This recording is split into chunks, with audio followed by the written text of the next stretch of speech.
तो ये कहानी है ली सिन हयाको की, जिसकी मदर को एक किलर ने मार दिया था, जिसके बाद उसका फादर भी पूरी तरह बदल जाता है और ड्रिंक करके ली को बहुत बुरी तरह मारने लगा था। लेकिन एक दिन उन दोनों का भी कार एक्सीडेंट हो जाता है, जिसमें एमसी का फादर तो मारा जाता है, लेकिन एमसी किसी तरह सर्वाइव कर जाता है और पहुंच गया था एक ऐसे वर्ल्ड में जहाँ उसने 15 साल तक बहुत सारी सब्जेक्ट की पढ़ाई की केवल अपने पेरेंट्स की डेथ की सच को जानने के लिए। लेकिन एक दिन उसे होश आता है और वो खुद को अपनी छोटी बॉडी में हॉस्पिटल में पाता है, जहाँ उसे पता चलता है वो केवल एक्सीडेंट की बाद से केवल 1 महीने कोमा में था, लेकिन उसके पास वो सारी नॉलेज और स्किल थी जो उसने 1 महीने कोमा में रहने के दौरान सीखी होती है। और अब वो इनका इस्तेमाल कैसे करेगा ये तो हमें इस मानवा में ही पता चलेगा। कहानी शुरू होती है एक लाइब्रेरी से, जहाँ हम हमारे मेन कैरेक्टर ली सिन हयाको को देखते हैं जो कि पढ़ रहा होता है। तभी वहाँ एक ओल्ड मैन आता है जो उससे कहता है, ली तुम्हें यहाँ आए हुए कितना समय हो गया। ली कहता है 180 महीने, लगभग 15 साल। कहना ज्यादा समय हो गया है, लगता है वो समय आ गया है। ली कहता आपका क्या मतलब है। तभी उसे कुछ आवाज सुनाई देती है। ली कहता आखिर ये आवाज क्या है, ये तो इंसानों की आवाज की तरह लग रही है, जिन्हें सुनकर ली हैरान हो जाता है। ओल्ड मैन कहता है क्या तुमने उन आवाजों को सुना। ओल्ड मैन कहता है क्या तुम्हें याद है जब तुम 15 साल पहले पहली बार यहाँ पे आए थे, उस समय केवल तुम एक छोटे बच्चे थे पर तुम्हारी आंखों में आग थी कुछ जानने की। तुमने मेरे पास आकर कहा कि तुम्हें आंसर खोजना है। उस दिन से लेके आज तक तुमने पागलों की तरह पढ़ाई की, साइकोलॉजी, क्रिमिनोलॉजी, फिजिक्स, केमिस्ट्री और न जाने क्या क्या, केवल उस आंसर को जानने के लिए। तुम्हें क्या लगता है उन आंसर के बारे में, क्या तुम्हें वो यहाँ मिले। ली कहता है क्या आपका मतलब वो आंसर। तभी ओल्ड मैन हाथ आगे करते हुए कहता है क्या तुम उसे हाथ मिलाओगे। ली पहले थोड़ा हैरान होता है और फिर हाथ मिला लेता है। ओल्ड मैन हंसते हुए कहता है जर्नी में तुम्हें तुम्हारे अंदर छिपे हुए मॉन्स्टर का सामना करना पड़ेगा।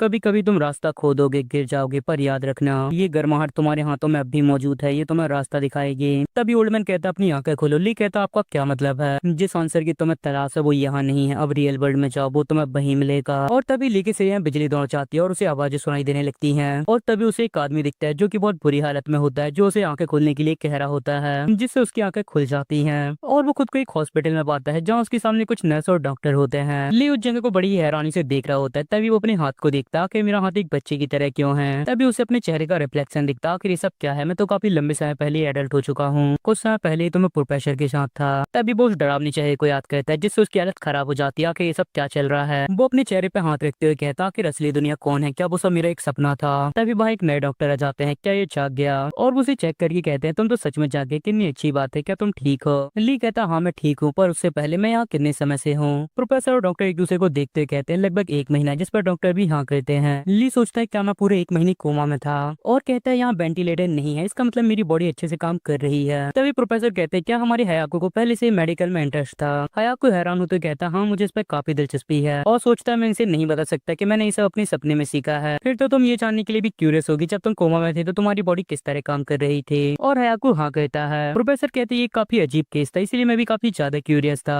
अब मेरी बातों को ध्यान से सुनना, जब तुम यहाँ आए तो तुम्हारी ब्रेन वेव नॉर्मल थी, लेकिन धीरे धीरे इनमें बदलाव होने लगा। पहले 10 दिन थीटा वेव दिखाई दी, जिसके अगले दिन थीटा वेव कम हो गई और ज्यादातर बीटा वेव भी दिखाई दी, और लास्ट 10 दिनों में अल्फा वेव दिखाई दी, जिसके बाद चीजें नॉर्मल हो गई। क्या तुम मुझे बता सकते हो इसका क्या मतलब है। हयाको कहता है थीटा वेव एक छोटे बच्चे की सोचने और चीजें इमेजिनेशन करने से बनती हैं। बीटा वेव एक टीनेजर की पढ़ाई करते समय और प्रॉब्लम को सॉल्व करते समय दिखती हैं, और लास्ट अल्फा वेव जो कि एक एडल्ट में दिखती हैं, जो उनकी काम करने की एबिलिटी और फोकस को बढ़ाती हैं। इतना कहती है अचानक ली कुछ याद करता है और उसे ओल्ड मैन की बात याद आती है, तुम्हें यहाँ आए हुए कितना समय हो गया। और उसने जवाब दिया था लगभग 15 साल। जिन चीजों को वो आपस में छोड़ने लगता है, जैसे एक बच्चा धीरे धीरे बड़ा होकर एडल्ट बनता है, वैसे उसके दिमाग की ब्रेन वेव भी डेवलप हुई है, और उसके लिए 1 महीना समय 15 साल के बराबर था। जो सुन के प्रोफेसर एक्साइटेड हो जाता कि एक बच्चे को इन्हें सब कैसे पता है, और नर्स उन्हें शांत करने लगती है, डॉक्टर शांत हो जाइए, पेशेंट को डरा रहे हैं। प्रोफेसर कहते हैं माफ करना, मैं बस थोड़ा एक्साइटेड हो गया था। जिसके बाद हम ली को वॉशरूम में शीशे के सामने देखते हैं। वो थोड़ी राहत महसूस कर रहा होता है, आखिरकार मुझे याद आ गया मैं कोमा में कैसे गया था। जिसके बाद हम फ्लैशबैक देखते हैं जहाँ उसके चेहरे की हालत काफी बुरी होती है। तभी उसका फादर उसकी कॉलर पकड़ते हुए कहता है कमीने जल्दी कर मेरे साथ चल। और ली कह रहा होता है डैड आपको ड्रिंक करके ड्राइव नहीं करना चाहिए, और उसका डैड उसी को चिल्लाने लगता है कमीने तू मुझे सिखाएगा, शांति से बैठ जा। और वो लोग जाने लगते हैं। ली कहता है डैड आराम से चलाइए, रोड काफी स्लिपरी है। उसका डैड कहता है कमीने अपना मुंह बंद रख, हम पुलिस स्टेशन जा रहे हैं, साफ साफ कहना कि उसने तुम्हारी माँ को मारा है, समझ गए ना। और ली शांत हो जाता है।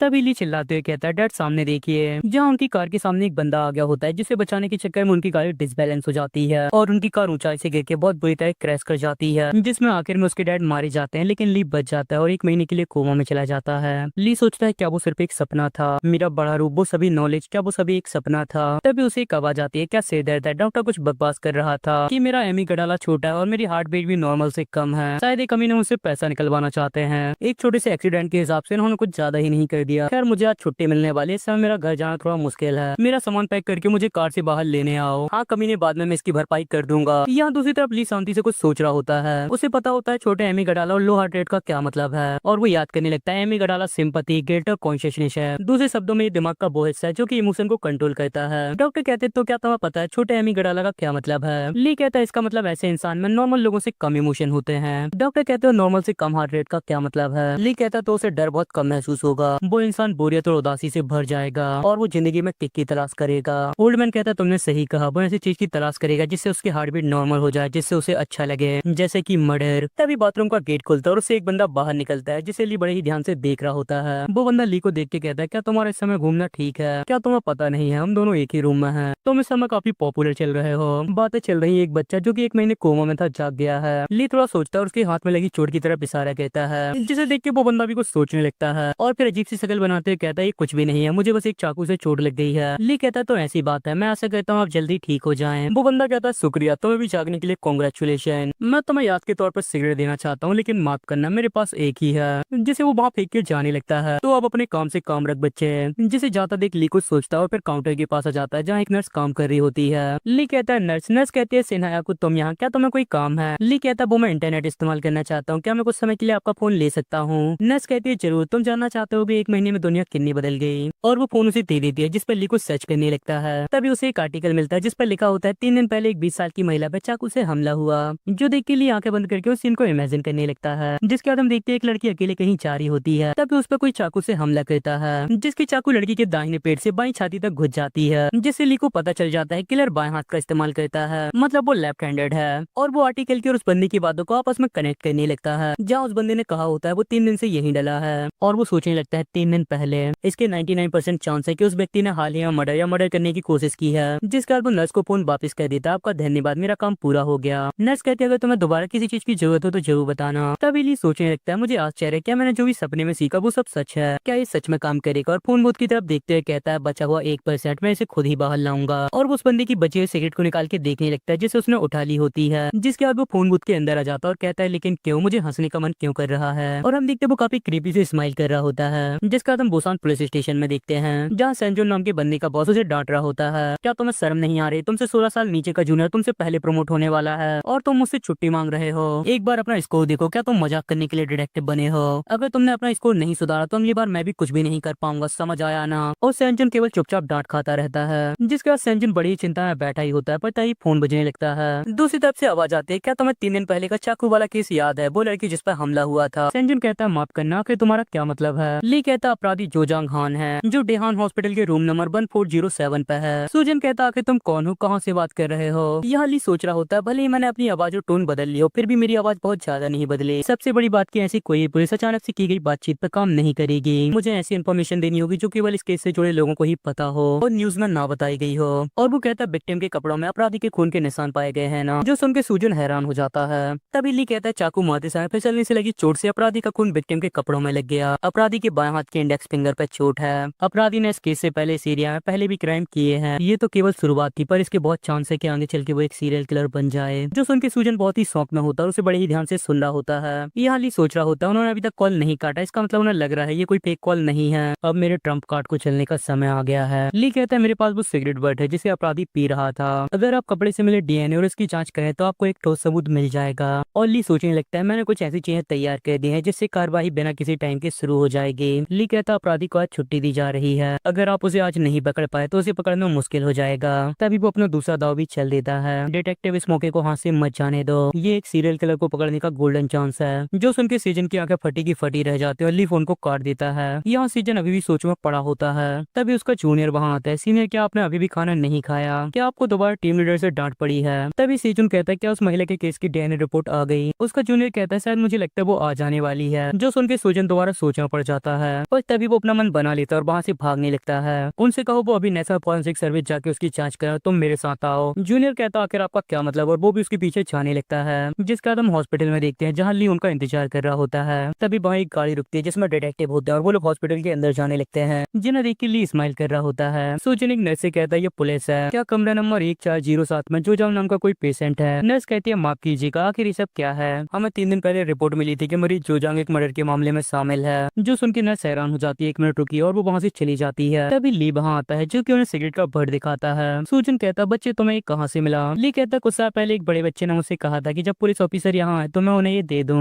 सुजन कहता है कौन सा बड़ा बच्चा कहाँ पे है, और ली एक तरफ इशारा कहता है वहाँ पे जहाँ पे बहुत सारे लोग होते हैं, लेकिन इतने सारे लोगों में सुजन को कुछ भी समझ नहीं आता और वो ली से कहता है क्या तुम्हें पता है वो लड़का कहाँ गया, लेकिन ली मना कर देता है। तभी वहाँ डॉक्टर भी आ जाते हैं। क्या आप पेशेंट जोजंग हान की तलाश कर रहे हैं? मैं उसका डॉक्टर हूँ। जिसके बाद हम रूम नंबर 1407 में देखते हैं जहाँ जोजंग वहाँ से निकलने के लिए अपने कपड़े पहन चुका था। उसने अपने हाथ में लगी चोट को देखा और याद करने लगा किस तरह वो उस लड़की के पीछे गया था और फिर अपने चाकू को उसके पेट पर घोंप दिया था जिससे खून निकलने लगा था, लेकिन वो इससे कुछ नहीं होता, मुझे और गहरा वार करना चाहिए था। इधर सीजन और उसका साथी रूम की तरफ बढ़ रहे होते हैं। तभी सीजन का साथी कहता है सीनियर क्या सिर्फ एक रिपोर्ट के चक्कर में इमरजेंसी अरेस्ट करना खतरनाक नहीं है? क्या हुआ अगर सिगरेट बट का डीएनए मैच नहीं किया? हम काफी बड़ी मुश्किल में पड़ सकते हैं। अगर 2 दिन के अंदर सबूत नहीं मिले तो हम काफी बड़ी मुश्किल में पड़ सकते हैं। टीम लीडर पहले ही काफी ज्यादा गुस्से में है। इधर सीजन के दिमाग में कैप्टन की बात घूम रही होती है, अगर इस बार तुमने अपने स्कोर को नहीं सुधारा तो मैं भी तुम्हें नहीं बचा पाऊंगा, इस बात को अपने दिमाग में बैठा लो। सीजन कहता है चाहे कुछ भी हो हमें हमारी पूरी कोशिश करनी चाहिए, मैं इसकी पूरी जिम्मेदारी लूंगा, बस मेरे पीछे आओ। जिसके बाद वो तीनों रूम में पहुंच जाते हैं जिन्हें देख के वहाँ के लोग हैरान हो जाते हैं। डॉक्टर कहते हैं ये जोजंग का बिस्तर है, लेकिन वो कहाँ गया? तभी एक पेशेंट कहता है वो अपना बैग लेके अभी अभी यहाँ से चला गया, उसने कहा उसे डिस्चार्ज मिल गया है। जो सुनकर डॉक्टर हैरान हो जाता है, उसने अभी तक अपने डिस्चार्ज पेपर नहीं भरे हैं। जो सुनकर सीजन और उसका साथी एक दूसरे को देखते हैं, दोनों ही समझ जाते हैं यहाँ कुछ तो गड़बड़ है और सीजन जल्दी से बाहर की तरफ भागने लगता है। यहाँ दूसरी तरफ जोजंग बाहर जाते हुए अपने दोस्त से फोन पर बात कर रहा था। क्या तुम मेरा सारा सामान ले आए हो? मैं बस बाहर पहुंचने वाला हूँ। तुम्हारी कार सफेद कलर की है ना?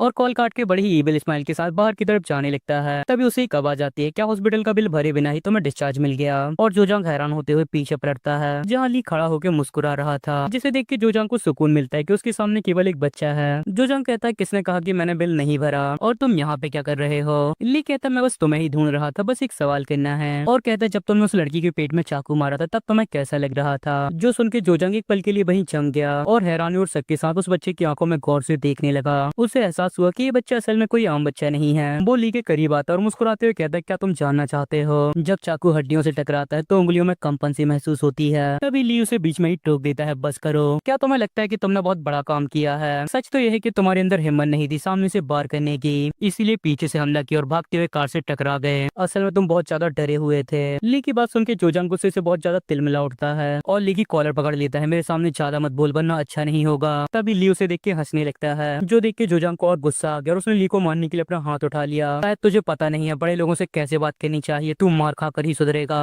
और उसका हाथ ली की तरफ बढ़ने लगता है पर अचानक से कोई उसका हाथ पकड़ लेता है जो कि डिटेक्टिव सुजैन होता है। तभी सुजैन की नजर जोजंग की चोट लगी उंगली पे जाती है और उसे याद आता है किलर के इंडेक्स फिंगर पे चोट लगी थी।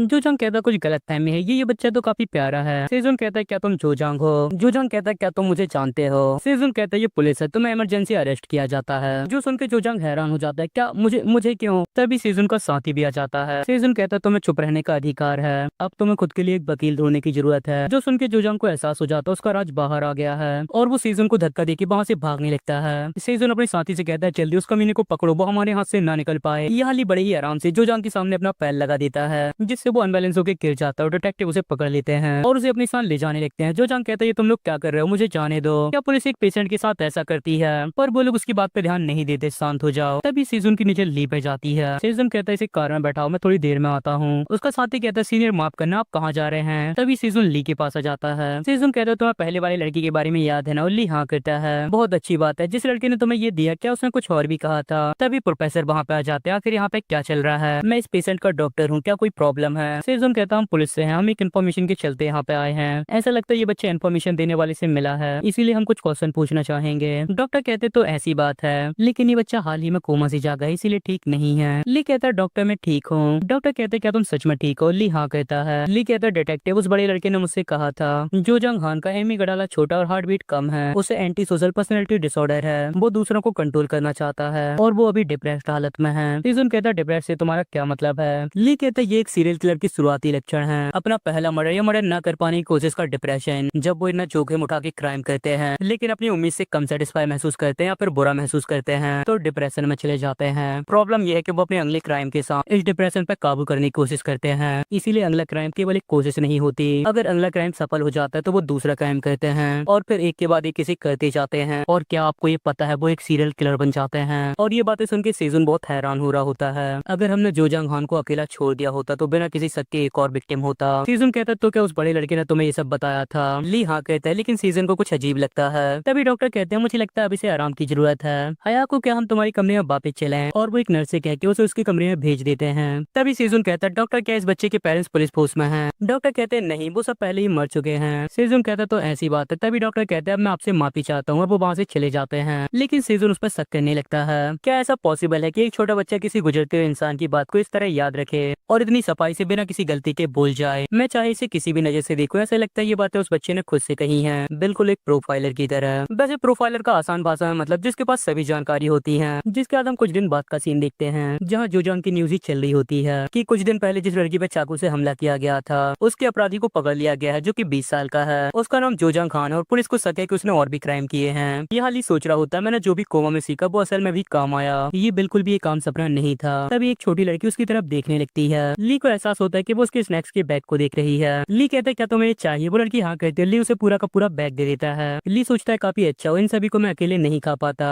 वो लड़की एक चॉकलेट को खाते हुए ली को थैंक यू ओपा कहती है, जो सुन के ली के दिमाग में एक बिजली सी दौड़ जाती है और उसे कुछ याद आने लगता है जहाँ एक घर में एक लड़की खून से लथपथ होती है और उसका नाम बुला रही होती है। तभी एक बंदा कार से उतरता है जो कि उसे देख के हंस रहा होता है। आखिर ये सब क्या है? क्या ये मेरी याद है या फिर दिमाग की झंझनाहट? दिमाग पर झंझनाहट का मतलब है मुझे भ्रम हो रहा है या फिर मेमोरी डिसऑर्डर है। ऐसे लक्षण कोमा से जागने के बाद आम हो सकते हैं, लेकिन यदि ये काम झंझनाहट है तो क्या इसके साथ ऐसे हार्ड इमोशन भी हो सकते हैं? क्या क्या मेरी मॉम सच में मर गई और उसके अंदर बहुत तेजी से इमोशन बहने लगते हैं? तभी उसे एक आवाज आती है क्या तुम नहीं जानते ये सब तुम्हारी वजह से है? और उसके सामने एक ब्लैक बल्ब होता है जो कि उसकी इमेजिनेशन होती है। तभी उसके पास एक नर्स आ जाती है। क्या कुछ हुआ है? मैंने तुम्हें काफी बार कॉल की लेकिन तुमने आंसर नहीं दिया। ली अपने आंसुओं को पोंछते हुए कहता है कुछ नहीं, क्या आपको कोई काम है? नर्स कहती हाँ मैं तुम्हें कहीं ले जाना चाहती हूँ। ली कहता आपका क्या मतलब है, हम कहाँ जा रहे हैं? नर्स कहती है प्रोफेसर किम तुमसे मिलना चाहते हैं, क्या तुम्हें कुछ हुआ है? तुम ठीक हो ना? और ली हाँ कहता है। जिसके बाद वो दोबारा मेरा बल्ब को देखने की कोशिश करता है लेकिन उसे कुछ भी नहीं दिखता और वो नर्स के पीछे पीछे जाने लगता है। उसे जाता हुआ देख के एक नर्स कहती है मुझे याद आया आज सिन्हा आपको डिस्चार्ज होने वाला है ना? उसके साथ की नर्स कहती है तुमने सही कहा, ऐसा लगता है जैसे कल की बात हो जब उसे आईसीयू में लाया गया था पर अब उसके डिस्चार्ज होने का समय आ गया। मुझे काफी बड़ा झटका लगा था जब मैंने उसे पहली बार देखा था, उसमें एक्सीडेंट से ज्यादा पिटाई के निशान थे। तुम कह सकते हो उस बच्चे को बहुत परेशान किया गया है। ना जाने उसका पिता क्या सोच रहा था, बच्चे को नशे में गाड़ी चलाते हुए बाहर ले जा रहा था। क्या वो दोनों को एक साथ मारने की कोशिश कर रहा था या फिर कुछ और? कम से कम बच्चा बच गया क्योंकि उसने सीट बेल्ट पहना हुआ था। उसके साथ की नर्स कहती तो क्या पिता ने सीट बेल्ट नहीं पहना था? तुमने सही कहा, उनका कहना था बच्चे के एक्सीडेंट से लगभग आधा साल पहले उसकी माँ की भी रोड एक्सीडेंट में मौत हो गई थी। कितने दुर्भाग्य की बात है, मुझे उस बच्चे के लिए बहुत बुरा लग रहा है। तो फिर डिस्चार्ज के बाद सिन्हा याकू के साथ क्या होगा? क्या उसे अपने साथ ले जाने वाला कोई है? क्या तुम्हें ये पता नहीं है कि हॉस्पिटल में एडमिट होने के बाद उससे कोई भी मिलने नहीं आया, साफ उसे किसी ऑर्फनेज या इंस्टीट्यूशन में भेज दिया जाएगा। लेकिन एक किस्मत की बात है ना कि प्रोफेसर किम उसे अडॉप्ट कर रहे हैं, जो सुनकर उसके साथ की नर्स हैरान हो जाती है। क्या क्या तुम्हें इस बारे में नहीं पता? इसीलिए तो प्रोफेसर किम ने उसे बुलाया है। प्रोफेसर किम सिंगल है और उन्होंने बहुत सारा पैसा इकट्ठा कर लिया है, इसीलिए सिन्हा याकू के लिए ये पूरी तरह से जैकपॉट है। साथ वाली नर्स कहती है बिल्कुल नहीं, ये कोई जैकपॉट नहीं बल्कि एक मेगा बिन है। क्या तुम्हें सच में सोने की चम्मच मिलने वाली है? मुझे उससे जलन हो रही है। यहाँ लियो नर्स प्रोफेसर के कमरे के पास पहुंच जाते हैं। नर्स नॉक करते हुए कहती है प्रोफेसर में सिन्हा याकू को ले आई और प्रोफेसर उन्हें अंदर आने के लिए कहते हैं, जिसके बाद वो लोग अंदर चले जाते हैं और सीन जाता है एक लड़की की तरफ जो कि एक बिल्ली को खाना खिला रही होती है और उसके साथ खेल रही होती है और वो अपना फोन निकाल के उसकी फोटो क्लिक करने लगती है और कोई उसे ये सब करते हुए बड़े ही ध्यान से देख रहा होता है। तभी उस लड़की के पास एक बंदा आ जाता है। वो लड़की उसे ग्रीट करती है, वो बंदा भी उसे ग्रीट करता है। वो बंदा कहता है बोरा तुम बिल्ली को खाना खिला रही हो, तुम कितनी दयालु हो। तुम्हारी मॉम डैड कहाँ पे हैं? बोरा कहती है डैड अपने काम में और मॉम मार्केट गई हैं। वो बंदा एक ईविल सी स्माइल कहता है तो ऐसी बात है और सोचने लगता है यहाँ कोई भी नहीं है, मैं इसे जल्दी खत्म कर सकता हूँ, तो क्या मुझे अभी शुरू करना चाहिए? और वो एक बहुत डरावनी सी स्माइल कहता है। वो बंदा कहता है तुमने कहा इसका नाम क्रीम है ना? बोरा कहती है हाँ, क्या ये सुंदर नहीं है? मैंने इसका ये नाम रखा है। ये तो काफी अच्छा है कि क्रीम को बोरा मिली। वैसे क्या तुम्हें पता है मेरे पास एक बिल्ली का बच्चा आया था, लेकिन ऐसा लगता है उसकी कोई माँ नहीं है। वो ठंड से कांप रहा था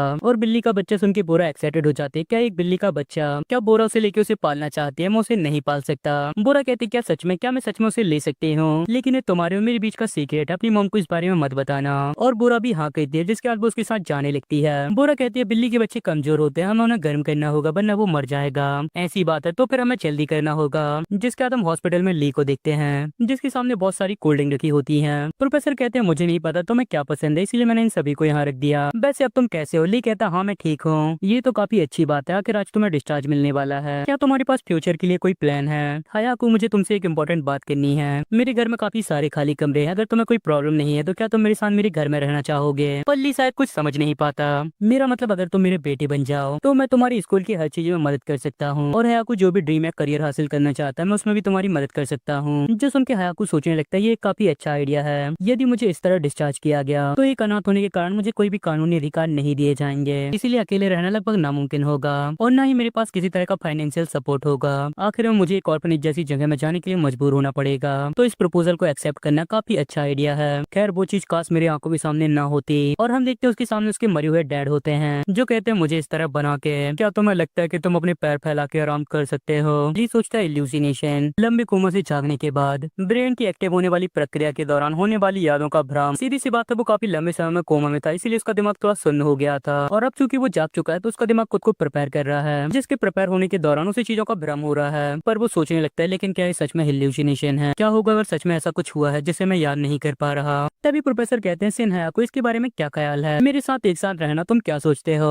ली कहता है प्रोफेसर मेरी एक रिक्वेस्ट है। प्रोफेसर कहते जो तुम्हें क्या चाहिए। ली कहता है क्या आप मेरे लीगल गार्जियन बन सकते हैं। प्रोफेसर कंफ्यूज होते हुए कहते क्या लीगल गार्जियन। प्रोफेसर मैं सचमुच आपके प्रपोजल का आभारी हूँ। अगर मैं आपका एडॉप्टेड सन बन जाऊँ तो मैं पहले से भी कहीं ज्यादा खुशहाल जिंदगी जीऊंगा, लेकिन मेरा कुछ काम है जो मुझे घर जाके करना होगा। मेरे पास अभी भी कुछ अनसुलझा होमवर्क है। प्रोफेसर कहते होमवर्क से तुम्हारा क्या मतलब है। मुझे नहीं लगता मेरे मदर फादर की दैते काम घटना थी। प्रोफेसर कहते तुम्हारा क्या मतलब है। खैर तुम अकेले रह सकते हो। प्रोफेसर मैं आपके साथ अपने रिश्ते को जारी रखने की आशा करता हूँ। खैर अगर मैं अपने होमवर्क को सॉल्व किए बिना आपके साथ रहूंगा तो मुझे पूरा विश्वास है मैं आपके लिए मुसीबत खड़ी कर सकता हूँ। उसका फादर कहता आखिरकार अब तुम्हें समझ आ रहा है तुम किस तरह के इंसान हो। एक ऐसा इंसान जो दूसरों को नुकसान पहुंचाता है, एक ऐसा इंसान जिसे इस दुनिया में नहीं होना चाहिए। तभी ली उठता है प्रोफेसर के सामने झुकते हुए प्लीज कहता है और सोचने लगता है अगर मुझे अडॉप्ट कर लिया गया तो मुझे स्कूल जाना पड़ेगा और मेरे काम में कई रोक लग जाएंगे। लेकिन प्रपोजल को मना करना और एक नाबालिग के रूप में समाज में रहना लगभग नामुमकिन है। एक लीगल गार्जियन होना अच्छा फैसला है जिससे दोनों चीजें आसान हो जाएंगे। यहाँ प्रोफेसर सोच रहे होते क्या इस उम्र के बच्चे इस तरह की बातों के बारे में सोचते हैं, क्या इसे अकेले रहने से डर नहीं लगता। और मैं नहीं जानते कैसे बच्चे को कैसे समझाया जाए जो कि इतनी जिम्मेदारी भरी बातें करता है। तभी प्रोफेसर कहते सिन्हा को मैं इसके बारे में चाहे जैसे भी सोचूं मैं इससे सहमत नहीं हो सकता, तो मैं अकेले घर भेजना। लेकिन सिन्हा को तुम बाकी बच्चों से काफी अलग हो इसलिए मैं तुम पे एक बार भरोसा करता हूँ। तो फिर ठीक है मैं तुम्हारा लीगल गार्जियन बनूंगा। जो सुन के हया को खुश हो जाता है और थैंक यू कहता है। तभी प्रोफेसर कहते हैं लेकिन मेरी एक कंडीशन है और वो उसे एक फोन देते हैं। लो इसे लो। हया को कहता है ये तो मैं मुझसे हर रोज बात करनी पड़ेगी कि तुम कैसा कर रहे हो, यही शर्त है। असल में मैंने इसे तुम्हारे डिस्चार्ज गिफ्ट के रूप में तैयार किया था, लेकिन मुझे नहीं पता था कि मुझे तुम्हें ये इस तरह देना होगा। उसके पीछे की तरफ देखो और हम देखते हैं उसके पीछे एक क्रेडिट कार्ड होता है। हर महीने 3 लाख बॉन्ड जमा किए जाएंगे, अगर ये काफी ना हो तो मुझसे बात करना। और ली प्रोफेसर को इन्हें सब कहते हुए देख के हैरान हो जाता है। प्रोफेसर कहते ली हया को तुमने पहले कहा था कि तुम आशा कहते हो कि हमारा रिश्ता जारी रहे, है ना। मैं भी ऐसा ही महसूस करता हूँ, मैं भी इस रिश्ते को जारी रखना चाहता हूँ। इसीलिए मुझे उम्मीद है कि ली हया को ये नहीं सोचेगा कि वो अकेला है और किसी भी समय मुझ पर भरोसा और निर्भर रहेगा। और क्या तुम मुझे रोज कॉल नहीं करोगे या फिर केवल पैसों के लिए कॉल करोगे। अगर चीजें इस तरह है तो आगे चल के ब्याज देने के लिए तैयार रहना। ली कहता है प्रोफेसर आपका धन्यवाद, मैं जरूर आपका कर्ज चुकाऊंगा। प्रोफेसर कहते क्या हम हाथ मिलाएं और वो लोग हाथ मिला के एक नए रिश्ते की शुरुआत कहते हैं। प्रोफेसर कहते बहुत गर्म, जो सुन के ली को उसके सपने वाले प्रोफेसर की याद आ जाती है। प्रोफेसर कहते हैं खाना खाना मत भूलना और हेल्दी रहना। जिसके बाद वो एक बस से अपने घर आ जाता है जहाँ उसके पास बहुत सारे स्नैक्स होते हैं जो कि उसे नर्स ने दिए होते हैं। ली कहता मैं एक स्ट्रॉन्ग कॉफी की आशा कर रहा था। तभी उसे आवाज आती है एक लेडी बोरा बोरा चिल्ला रही होती है। तभी वो ली को देखते तुम तो ली सिन्हा को हो ना। और ली भी हाँ कहता है। वो लेडी उसे पकड़ के कहती क्या तुमने कहीं बोरा बोरा को देखा है। हयाको हैरानी के साथ कहता है बोरा। तभी उसके दिमाग में फिर से बिजली दौड़ जाती है और वो फ्लैशबैक में चला जाता है जहाँ वो लेडी उससे कह रही होती है तुम्हें भूख लगी थी ना, जल्दी से ठंडा होने से पहले इसे खा लो। और हम ली को देखते हैं जिसकी हालत काफी खराब होती है। वो तुम्हारा कमीना पिता अपने ही बेटे को रोज मारता है, कम से कम उसे अपने बेटे को भूखा तो नहीं मरने देना चाहिए। वो पिता है या फिर कुत्ता, बच्चा कितना भूखा होगा, कितना कमजोर हो गया है। तभी बोरा अपना खाना उसे दे देती है, इसे भी खा लो। ली थैंक यू कहता है। यहाँ उसकी मॉम कह रही होती है क्या तुमने बोरा को देखा है। ली कहता है क्या आप बोरा को ढूंढ रही हैं। बोरा कब बाहर गई थी और किस लिए गई थी। उसकी मॉम कहती है लगभग 4:30 बजे। उसने कहा था वो थोड़ी देर बाहर जाके क्रीम को खिलाएगी। ली कहता है ये क्रीम कौन है। हाँ वो एक आवारा बिल्ली है जिसे बोरा बहुत पसंद करती है। वो उसे कहाँ खिलाती है। क्या वो उसे खाना देने के लिए उसे सीधे ही ढूंढती है। नहीं वो उसे घर के सामने खाना खिलाती थी। बिल्ली हर दिन उसी समय आती थी, इसीलिए जब मैंने उसे फोन किया तो वो तुरंत आ गई। लेकिन जब मैं थोड़ी देर के लिए मार्केट में थी। हया को कहता क्या वो आपका फोन नहीं उठा रही है। लेडी कहते हैं उसका फोन बंद आ रहा है। ली सोचता है बोरा इन दिनों अपने फोन को अपने शरीर के हिस्से की तरह अपने साथ रखती है, क्योंकि बच्चों को बिल्लियों की तस्वीर लेना और उन्हें दोस्तों के साथ बांटने की जरूरत होती है। उसके साथ उसके डेली लाइफ से कुछ अलग हुआ है। तभी वो लेडी कहती तुमने बोरा को नहीं देखा ना, मुझे जल्दी से उसे ढूंढना होगा। और वो जाने लगते हैं लेकिन हयाको उसे रोक लेता है। मैम आपको पहले रिपोर्ट करनी चाहिए। जो सुन के बोरा की मॉम हैरान हो जाते हैं क्या एक रिपोर्ट। ली कहता बोरा जो आमतौर पर बुलाने पर तुरंत आ जाती है, लेकिन 1 घंटा बीतने के बाद भी वो वापस नहीं आई है और उसका फोन भी नहीं लग रहा, कुछ तो गड़बड़ है। वो लेडी कहती लेकिन क्या इस तरह रिपोर्ट करना सही होगा। हयाको कहता है ये किडनैपिंग किडनैपिंग का केस भी हो सकता है। यदि ऐसा है तो हमारे पास ज्यादा समय नहीं बचा। 75% किडनैपिंग के केस में किडनैपिंग के 3 घंटे के अंदर ही मर्डर हो जाते हैं और मर्डर सुन के बोरा की मम बहुत ज्यादा हैरान हो जाती है। अभी समय बहुत ज्यादा इंपॉर्टेंट है, इसीलिए पहले रिपोर्ट कीजिए, जिसके बाद हम साथ में मिलकर उसे ढूंढेंगे। और वो घबराते हुए पुलिस को कॉल कर देती है। मेरी बेटी बाहर गई थी और अभी तक नहीं आई। पुलिस वाला कहता है मैम थोड़ा शांत हो जाइए, आपकी बेटी कितने साल की है? वो 9 साल की, उसका नाम जांग बोरा है। क्या वो उसके दोस्तों के साथ खेलने गई थी? आपने उसके दोस्तों से उनके घर पे पता किया? वो केवल बिल्ली को खाना खिलाने गई थी, वो केवल थोड़ी देर के लिए बाहर गई थी। ऐसा पहले कभी भी नहीं हुआ, उसका फोन भी नहीं लग रहा। पुलिसमैन कहता है मैम शांत हो जाइए, थोड़ा इंतजार कीजिए। इस उम्र के बच्चे अक्सर खेलने में इतने मगन हो जाते हैं कि कांटेक्ट करना भूल जाते हैं, जो सुन के हायाको को समझ आ जाता है पुलिस इतनी जल्दी कार्रवाई नहीं करेगी। और वो अपने स्नैक्स के बैग को रख के किसी को कॉल करने लगता है। हायाको तुमने मुझे इतनी जल्दी कॉल किया, क्या तुम घर सेफली पहुंच गए हो? हायाको कहता है प्रोफेसर मेरी एक रिक्वेस्ट है, मुझे लगता है मेरी फ्रेंड किडनैप हो गई है। खैर हमने भले ही पुलिस को रिपोर्ट कर दी है, फिर भी उन्होंने इसे काम घटना मान के जांच नहीं की। क्या आप हमारी हेल्प कर सकते हैं प्रोफेसर? ली सोचते एक 50 साल का इंसान जो कि हॉस्पिटल में प्रोफेसर की पोजीशन में है, उसके जरूर बहुत सारे बड़े लोगों से कनेक्शन होंगे। इसमें पुलिस ऑफिसर और हाई लेवल के सिविल सर्वेंट भी हो सकते हैं। तभी प्रोफेसर कहता है ठीक है मैं कुछ करता हूँ, वहाँ का पता क्या है? और वो अलग अलग पॉसिबिलिटी को सोचने लगता है। चांस कम है लेकिन हो सकता है किस्मत से आज उसकी किसी दोस्त से मुलाकात हो गई और वो उसके घर चली गई हो, और हो सकता है संयोग बस उसके फोन की बैटरी भी खत्म हो गई हो। लेकिन तब भी बुरा डेली 4:30 बजे बिल्ली को खाना खिलाने का रूटीन फॉलो करती है। कम बैटरी के उसका घर से बाहर निकलना काफी मुश्किल है। इसके अलावा इस एरिया में कोई सीसीटीवी कैमरा और सुरक्षा भी नहीं है। ये क्राइम करने के लिए सबसे सही जगह है, इसीलिए यहाँ क्राइम होने के बहुत ज्यादा चांस है, खासकर उस जगह जहाँ पहले भी क्राइम हो चुका हो। हाँ, वो जगह जहाँ पहले भी क्राइम हुआ हो। और वो आसपास के एरिया को देखने लगता है, तभी वो वहाँ से जाने लगता है। बोरा की मॉम, मैं उसे घर के आसपास देखता हूँ और वो उसे ढूंढने के लिए जाने लगता है। तभी उसे वो दिन याद आता है जब बोरा ने उसे स्कूल न जाने के लिए टोका था। बोरा कहती है तुम स्कूल क्यों नहीं आए, टीचर तुम्हें पूछ रही थे। और हयाको उसके हाथ को दूर कर देता है, मुझे अकेला छोड़ दो। बोरा कहती है हयाको तुम्हारा चेहरा, और हम देखते हैं उसका चेहरा छोटों से भरा होता है। तभी उसका पेट भी आवाज करने लगता है और वो वहाँ से जाने लगता है, पर बोरा से पकड़ लेती है, मेरे घर चलना चाहते हो? हयाको कहता है घर किस लिए, चलो एक साथ खाना खाते हैं। ली कहता है मैं पहुंचने वाला हूँ, बस जिंदा रहना। जिसके बाद हम एक घर को देखते हैं जहाँ कैट फूड बिखरा होता है। वहीं बोरा का फोन भी टूटा डला होता है और वो भी वहीं होती है, और वो बंदा भी वहीं होता है जो कि उसे लाया होता है और उसे देख के बड़ी ही करीबी स्माइल कर रहा होता है। यहाँ ली बोरा के घर के पास पहुंच गया होता है। ली कहते हैं सड़क में कार नहीं आ सकती, इसलिए कार से किडनैपिंग करना मुश्किल है। मतलब क्राइम करने वाला एक ऐसा इंसान है जो कि इलाके में आसानी से घूम फिर सकता है, जैसे कि एक पड़ोसी। बिल्ली के खाने के साथ भी छेड़छाड़ नहीं हुई है, इसकी काफी हाई चांस है कि बोरा उसके साथ अपनी इच्छा से गई है। मतलब एक ऐसा इंसान जो कि बोरा को जानता है। काफी ज्यादा चांस है कि वो आदमी अकेला रहता है और बोरा के घर के आसपास रहता है, उसके साथ कोई रूममेट या परिवार वाला नहीं है। शायद वो बेरोजगार है या फिर कभी कभी छोटे मोटे काम करता है। चांस है कि वो हैंडसम और चार्मिंग नहीं है जो उसकी एज की औरतों को पसंद आए। एक ऐसा इंसान जो इन शर्तों पर खरा उतरता है। तभी वो अपने पास्ट की मेमोरीज को याद करने लगता है, जहाँ उसके फादर ने शराब की बोतल सीधे उसके सिर पे मार दी होती है। यहाँ बोतल से ली के सिर पे चोट लग जाती है जिससे खून निकलने लगता है। तू कचड़े के टुकड़े, तू इन्हें जल्दी वापस आ गया। क्या तू उस कमीने को नहीं ढूंढेगा जिसने तेरी माँ को मारा है? जा अड़ोस पड़ोस की जांच कर, बिल्कुल एक जासूस की तरह। और ली अपने चोट को पकड़ते हुए दोबारा वहाँ से चला जाता है और वो दोबारा कुछ समय के बाद वापस आ जाता है। उसका फादर शराब पीते हुए कहता है तू बेकार कमीने, तूने जन्म क्यों लिया? जिसके बाद हम दोबारा ली को देखते हैं जिसके सिर में चोट का निशान आज भी होता है, मेरे फादर के वॉयलेशन के कारण। मुझे पता है कौन पड़ोसी कहाँ रहता है, क्या करता है और भी किसके करीब है।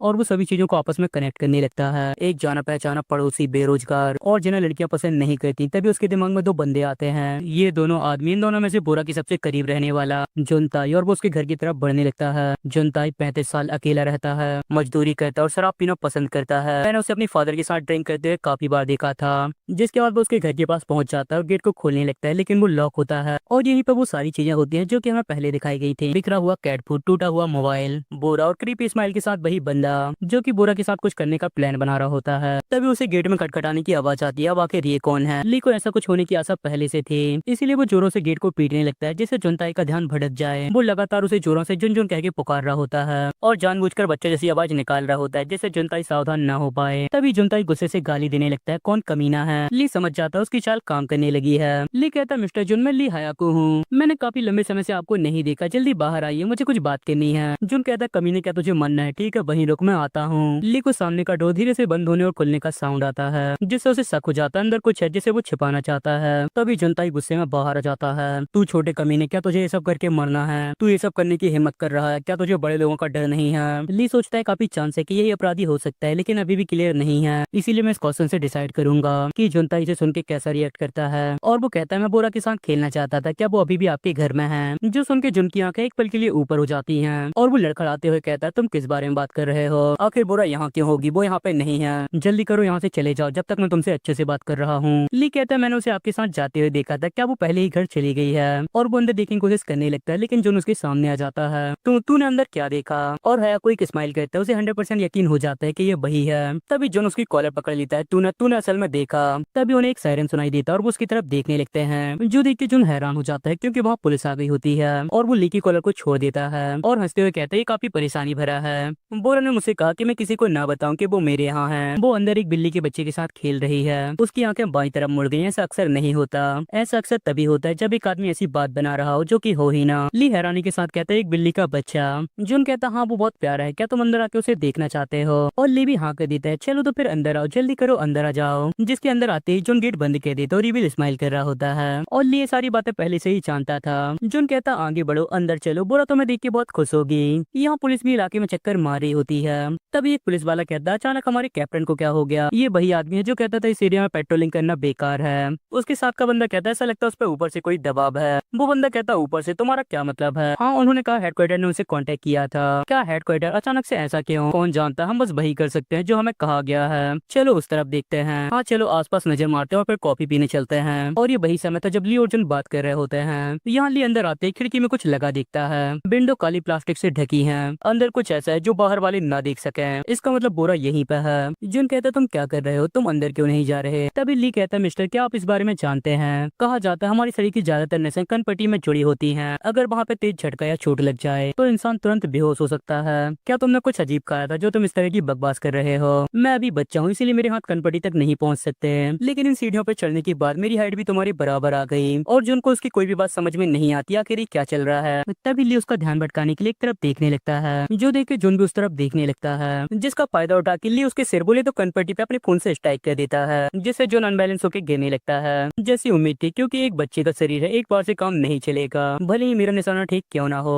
और वो छलांग लगा के फिर से उसके सेम जगह स्ट्राइक कर देता है और इस बार जोन जमीन पे गिर जाता है। और ली समय न बर्बाद करते हुए गेट खोल के पुलिस को आवाज लगाने लगता है। पुलिसमैन यहाँ कोई गिर गया और वो अपना हाथ यूज करके आवाज करने लगता है और पुलिसमैन भी उसकी आवाज सुन लेते हैं। आखिर आवाज क्या है? वो उस घर से आ रही है। और जैसे ही ली को विश्वास हो जाता है कि पुलिसमैन ने उसे देख लिया, वो सीधा अंदर की तरफ जाने लगता है और आशा करता है कि पूरा सही सलामत हो। लेकिन डोर खोल के वो हैरान हो जाता है। तभी पुलिसमैन भी वहाँ आ जाते हैं। आवाज इसी घर से आई थी ना, यहाँ तो सच में कोई गिरा है। Hello hello mister, hello mister, ऐसी जगह पे सोना आपके लिए खतरनाक होगा। और वो उसे चेक करने लगते हैं और उन्हें कुछ गड़बड़ लगती है। ये सांस ले रहा है, मुझे लगता है हमें 119 में कॉल करनी चाहिए। तभी उन्हें आवाज आती है पुलिस ऑफिसर अंदर, जल्दी अंदर आइए। जो सुन के वो लोग एक दूसरे को देखने लगते हैं। एक पुलिसमैन कहता है तुम क्या कर रहे हो, जल्दी करो अंदर जाके देखो। उसके साथ का पुलिस वाला कहता है हाँ आपने सही कहा, और वो अंदर जाके देखता है। जो देख के वो भी हैरान हो जाता है क्योंकि अंदर ली होता है जिसके सामने बोरा डली होती है। ली कहता आप एक रिपोर्ट के कारण आए हैं ना? जो सुन के पुलिसमैन हैरान हो रहा होता है, हाँ हमें रिपोर्ट मिली थी, इस बच्ची जांग बोरा को किडनैप कर लिया गया था। और हम देखते जांग बोरा जिंदा होती है पर डरी हुई होती है। आपने जिस आदमी को बाहर गिरे हुए देखा उस बंदे ने ही इसे किडनैप किया था। जो सुन के पुलिसमैन हैरान हो जाता है, क्या? जुनताई ने बोरा के हाथ पैर को टेप से बांध दिया था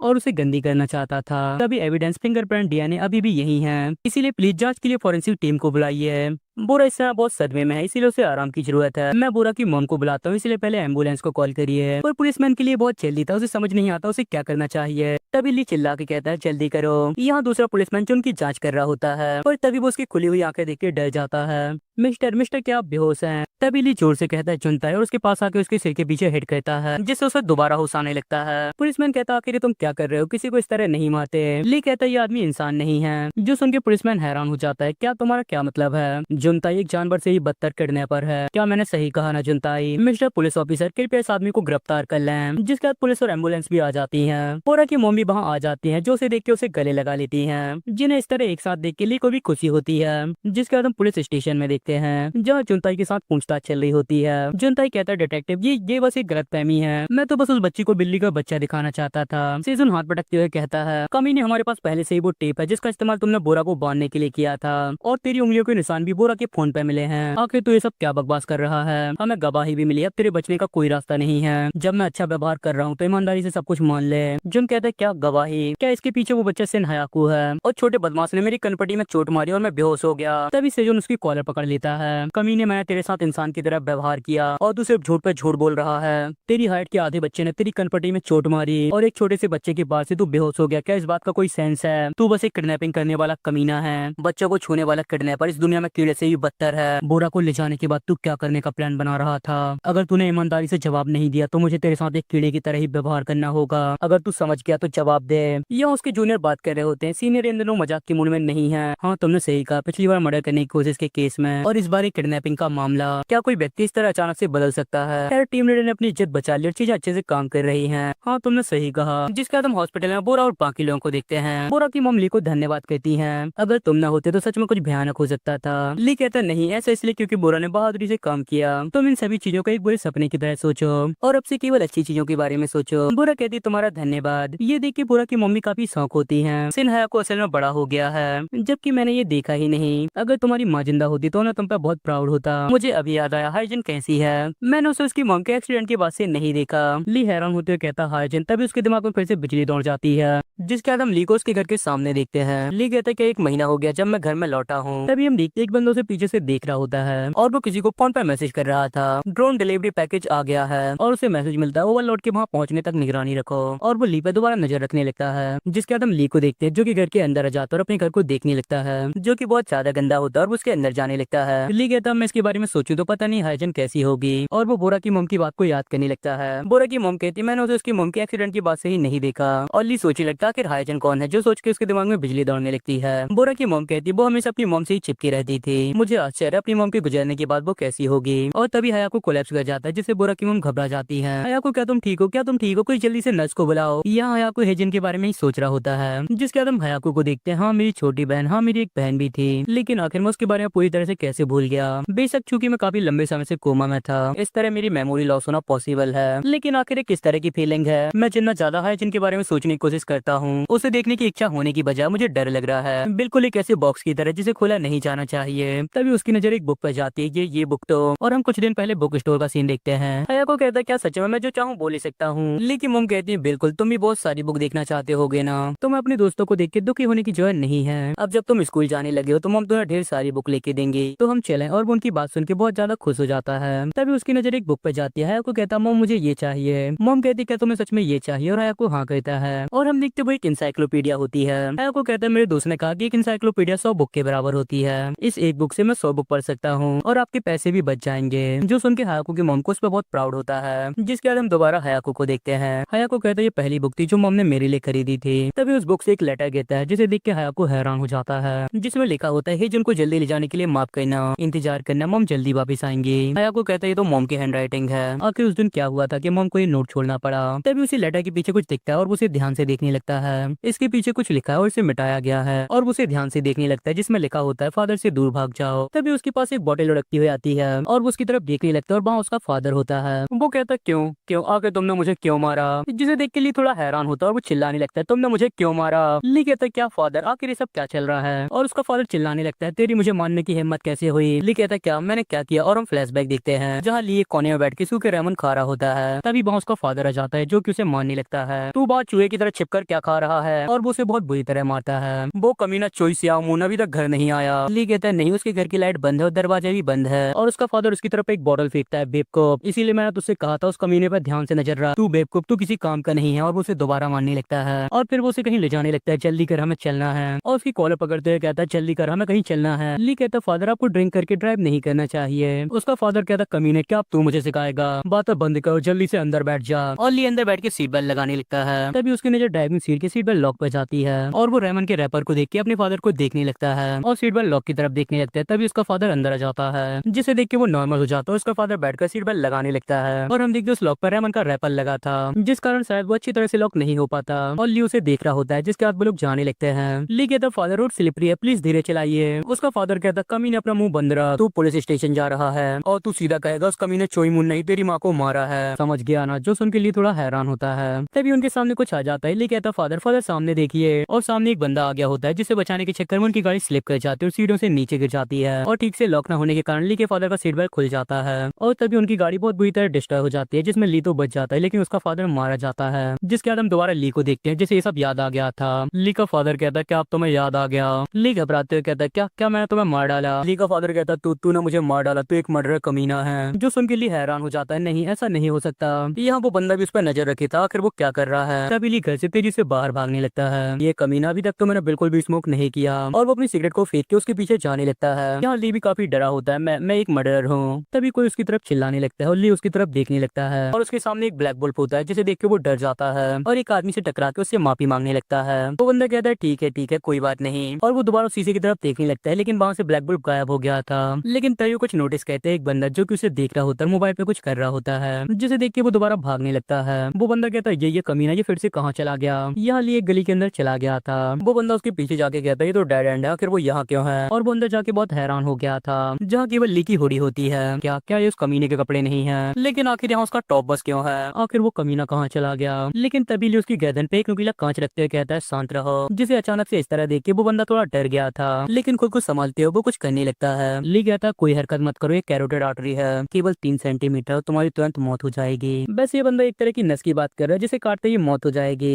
ली कहता अगर मैं तुम्हारी जगह होता तो कोई भी बेवकूफी भरा काम नहीं करता, तुम्हारे पास केवल एक लाइफ है, दोनों हाथ जमीन पर रखो जहाँ मैं उन्हें देख सकूं। और वो बंदा ऐसा ही कहता है और अपने हाथों को जमीन पर रख देता है। ली कहता है तुम मेरा पीछा क्यों कर रहे हो। वो बंदा कहता है नहीं ऐसा नहीं है, मैं तो बस यहाँ से गुजर रहा था। लेकिन ली उस कांच के प्रेशर को बढ़ाने लगता है। ली कहता है जब कोई झूठ बोलता है तो कैटेकोलाइमस नाम का हार्मोन निकलता है, जिससे ब्लड प्रेशर बढ़ जाता है और पल्स तेज हो जाती है। अभी तुम्हारी कैरोटिड आर्टरी तेज हो गई है, अगर मैं इसे थोड़ा और अंदर कर दूं तो आर्टरी फट के खून बाहर आ जाएगा। इससे पहले ऐसा हो बेहतर होगा अगर तुम सच बता दो। और ली की बातें सुनकर उस बंदी की हालत बहुत बुरी तरह खराब हो जाती है, और वो सोचने लगता है ये बच्चा आखिरकार ये क्या है, क्या ये बच्चा भी है। बिल्कुल नहीं, इस तरह मैं सच में मर जाऊंगा। वो बंदा कहता है मैं बताता हूँ, बस 1 सेकंड के लिए छोड़ दो। लेकिन ली कांच के पैसे को बढ़ाने लगता है। वो बंदा कहता है ये ऑर्डर ऊपर से आया था। ली कहता है ऊपर से, आखिर इसका क्या मतलब है। वो बंदा कहता हाँ कोई है जिसने ये सब डिजाइन किया और सब कुछ प्लान किया है। ली कहता आखिर कौन सा प्लान, जल्दी बताओ। वो बंदा कहता है तुम्हें एक जगह ले जाके मार डालना और इसे एक ट्रैफिक एक्सीडेंट की तरह दिखाना। ली कहता है लेकिन ऐसा क्यों। वो बंदा हंसते हुए कहता है क्योंकि इससे पैसे मिलते हैं। ली कहता है क्या तुम्हारा मतलब इंश्योरेंस धोखाधड़ी से है। वो बंदा कहता है मुझे असल में इसकी पूरी जानकारी नहीं है, उन्होंने बस इतना कहा कि इससे पैसा कमाया जा सकता है, इससे कोई फर्क नहीं पड़ता तुम कितने छोटे हो या फिर तुम गरीब हो।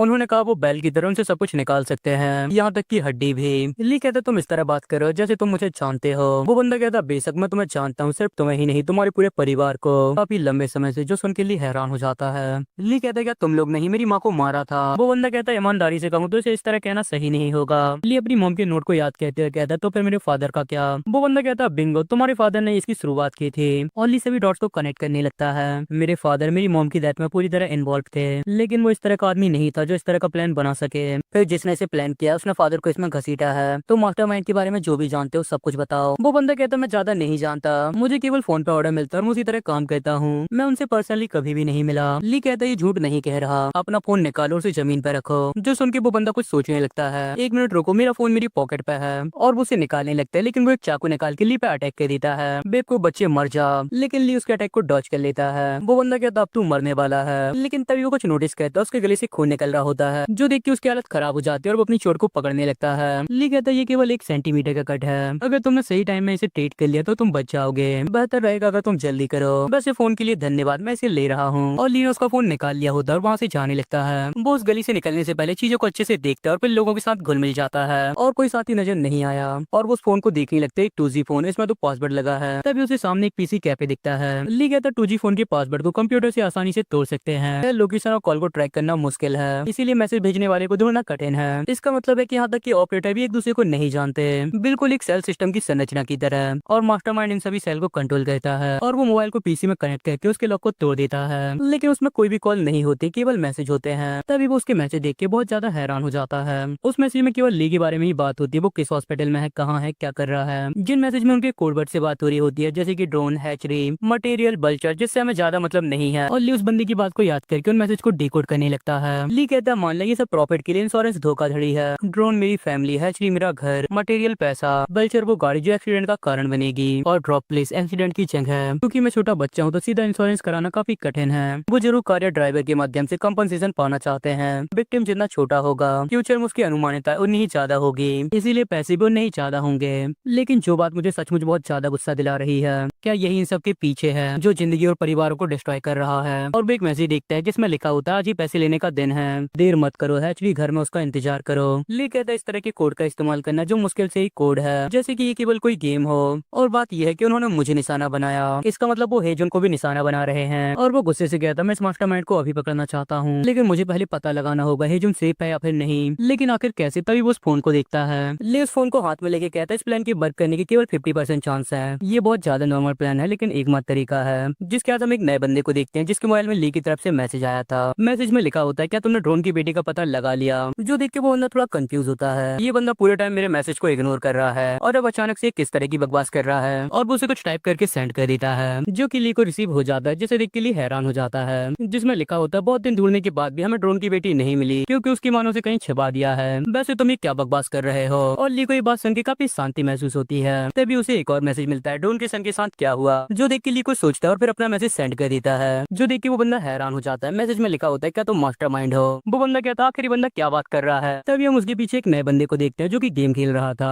लेकिन उसकी बात सुन के वो डिस्ट्रैक्ट हो जाता है। वो बंदा अपने हेडफोन निकालते हुए कहता बॉस क्या कोई प्रॉब्लम है? बॉस कहता अकी वो। अकी कहता मिस्टर सीईओ आखिर क्या चल रहा है? बॉस कहता अकी नहीं, ऐसा इसलिए क्योंकि कमीना मुझे अजीब से मैसेज भेज रहा है। अकी कहता शायद मेरे से देखने से तुम्हें कोई प्रॉब्लम नहीं होगी। बॉस कहता बिल्कुल, और वो अपना फोन उसे दे देता है और अकी उन मैसेज को देखने लगता है। अकी कहता मिस्टर सीईओ तुम्हें बेवकूफ बनाया गया है, इन मैसेज को भेजने वाला कोई तुम्हारा बंदा नहीं है। बॉस कहता क्या? तो फिर वो कौन है? अकी कहता वो जो ड्रोन का सन होगा, जो सुन के बॉस हैरान हो जाता है, लेकिन ड्रोन का बेटा तो केवल 9 साल का है। अकी ली के मैसेज को दिखाते हुए कहता है इसके पहले मैसेज में ड्रोन की बेटी का जिक्र किया गया है। असल बात यह है कि उस बंदे को ड्रोन की बेटी से क्या मतलब है। इसका मतलब वो केवल जानना चाहता था कि हमारी नजर ड्रोन की बेटी पे है या फिर नहीं। इससे पता चलता है कि वो कितना सीरियस है, और यदि मैसेज करने वाला उसके परिवार से नहीं है तो फिर इस मैसेज का कोई सेंस ही नहीं बनता। और जैसा कि उसके परिवार में केवल ड्रोन का बड़ा बेटा बचा है, तो ये बिना किसी शक के ड्रोन का बेटा है। ड्रोन के बेटे ने खुद से चारा फेंका, तुम उस पर फंस गए मिस्टर सीईओ, और बदले में उसे एक गिफ्ट मिल गया। उसे पता चल गया कि ड्रोन की बेटी हमारे पास नहीं है। बॉस कहता लेकिन एक छोटे से बच्चे को हमारे आदमी का फोन कैसे मिला? क्या हमारे आदमी ने उसे गिरा दिया था जो ड्रोन के बेटे को मिल गया? आके कहता नहीं तुम गलत हो, लड़की ने मैसेज हमारी कोड में सेंड किए हैं। इसका मतलब उसने जानकारी हासिल करने के लिए हमारे आदमी को धमकाया और फोन छीन लिया।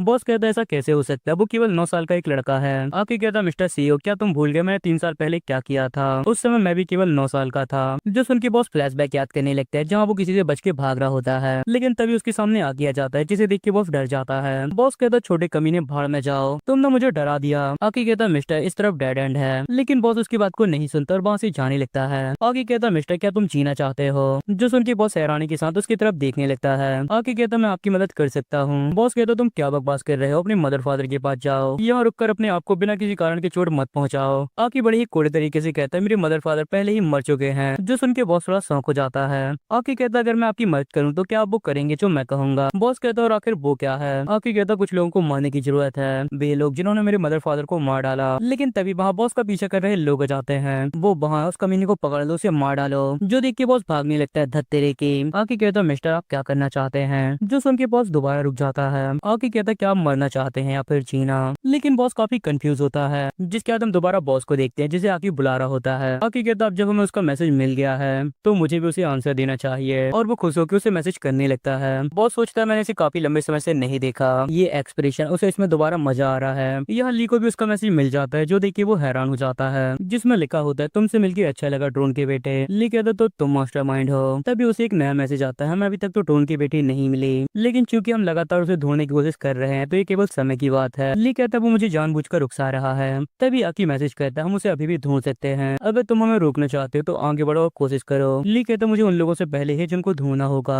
क्या मोम ने कोई सुराग छोड़ा होगा कि उन्होंने हेजुन को कहाँ छिपाया था? क्या मुझे घर लौट के इसकी जांच करनी चाहिए? नहीं, ये बहुत खतरनाक है, ये एक जाल हो सकता है और ऐसा होने की चांस काफी ज्यादा कम है। इसके अलावा भले ही मैं हेजुन को ढूंढ लूं, लेकिन जब तक वो लोग हैं हमें हमेशा खतरा ही रहेगा। इस मामले में मुझे उनके ऑर्गेनाइजेशन को खत्म ही करना पड़ेगा। ये हेजुन की रक्षा करने का सबसे अच्छा तरीका है। और वो उसे मैसेज करता है चूंकि मैंने तुम्हारी एक मेंबर को हटा दिया है तो इसीलिए एक जगह खाली होगी, क्या मैं तुम्हारी ऑर्गेनाइजेशन में शामिल हो सकता हूँ? आके हंसते कहता है इसे देखो मिस्टर सीईओ क्या इस लड़की को सिर पे हैवी इंजरी हुई थी जब उसे कार एक्सीडेंट के कारण हॉस्पिटल में भर्ती कराया गया था? बॉस कहता मुझे नहीं पता, लेकिन मैंने सुना था वो कुछ समय के लिए कोमा में था और उसे हाल ही में होश आया है। किस्मत से वो बच गया, इसीलिए हम अभी उसे सोने का अंडा देने वाली मुर्गी के रूप में इस्तेमाल कर सकते हैं। लेकिन आप इस बारे में क्यों पूछ रहे हैं? आके कहता नहीं कोई बात नहीं, मुझे बस आश्चर्य है कोई व्यक्ति अचानक इतना बदल सकता है, ऐसा लगता है जैसे उसका दोबारा जन्म हुआ हो, बिल्कुल मेरी तरह। जिसके बाद हम दोबारा पीसी कैफे में ली को देखते हैं जिसे मैसेज आया होता है चलो ठीक है मिलते हैं। हालांकि हमारी ऑर्गेनाइजेशन ऐसी जगह नहीं है जहाँ तुम आसानी से शामिल हो सकते हो, इसके लिए इंटरव्यू जरूरी है। ली पूछता है लोकेशन और टाइम और उसे दोनों ही मिल जाते हैं जो कि 2 PM को डिपार्टमेंट स्टोर के सामने होती है। ली कहते हैं उन्होंने जानबूझकर ऐसी जगह को चुना जहाँ बहुत सारे लोग होंगे, इसका मतलब वो मुझसे भी सावधान रहना चाहते हैं। ये इतना स्किल्ड और कैलकुलेटर लगता है कि वो एक फाइनेंस धोखाधड़ी के माध्यम से एक ऑर्गेनाइजेशन को लीड कर सकता है। इस तरह का आदमी किस चीज से बचना चाहता होगा? एक आदमी जो बहुत सोच समझ के काम करता है, आखिर वो किससे डरता होगा? क्या वो चीज ये है कि चीजें उसके कंट्रोल से बाहर ना हो जाएं, जो वो सोच रहा है चीजें उससे बिल्कुल अलग हो? यार वैसे मुझे चीजों को बदलने के लिए कुछ सोचना होगा। और वो अपने फोन को देख के किसी को कॉल करता है, जिसके बाद हम आकी को देखते हैं। आकी कहता है मैंने उससे कहा है कल दोपहर 2 बजे डिपार्टमेंट स्टोर के सामने मिले। बॉस कहता आखिर पब्लिक प्लेस क्यों? क्या ये काम किसी शांति भरी जगह में करना आसान नहीं होगा? आकी कहता मिस्टर सीईओ मैं केवल वही खेल खेलता हूँ जिन्हें मैं जीत सकूं। हालांकि ऐसा होने के चांस कम है, लेकिन इसमें पुलिस शामिल हो सकती है। हमारे लिए सबसे अच्छा यही रहेगा कि हम जितना हो सके उतने कम खतरे में रहें। बॉस कहता है क्या आप कह रहे हैं कि ड्रोन के बेटे ने हमारे लिए चाल बिछाया है? आगे कहता है खैर ऐसा होने के चांस बहुत ज्यादा कम है, लेकिन तब भी ऐसा पॉसिबल हो सकता है। हमारा पुलिस में एक जासूस है ना, उसे तुरंत कांटेक्ट करो और पता करो क्या कोई फाइनेंस धोखाधड़ी के संबंध में जांच चल रही है। बॉस कहता है ठीक है मैं समझ गया, और वो किसी को कॉल करने लगता है। आगे कहता है मैं सच में कल होने का इंतजार नहीं कर सकता। जिसके बाद हम सेजन को देखते हैं, जिसके पास कॉल आया था। मैं डिटेक्टिव काउंट सेजन हूँ। जिसके बाद हम कॉल से पहले सेजन उसकी पार्टी को देखते हैं। सेजन कहता बहुत हो गया, क्या तुम लोग मेरा वॉलेट खाली करने का प्लान बना रहे हो? तुम पहले ही जानते हो पुलिस कितना कमाती है, आगे तुम लोग और कितनी पीने वाले हो? उसके दोस्त कहते डिटेक्टिव कांग आपको प्रमोशन मिला है, भले ही हम पुलिस है हम भी इंसान हैं, हमें आपके वॉलेट की भी चिंता है, हम इसे चोरों की तरह खाली नहीं करेंगे। सेजन कहता तुम लोग सच में कमीने हो। एक बंदा कहता है ऐसा लगता है आप सच में गुस्सा कर रहे हैं। सेजन का साथ इस बंदे की कॉलर पकड़ते हुए कहता है तुम्हारे डिटेक्टिव कांग पर शक करने की हिम्मत कैसे हुई? क्या तुम्हें लगता है उनका दिल तुम्हारे जितना छोटा होगा?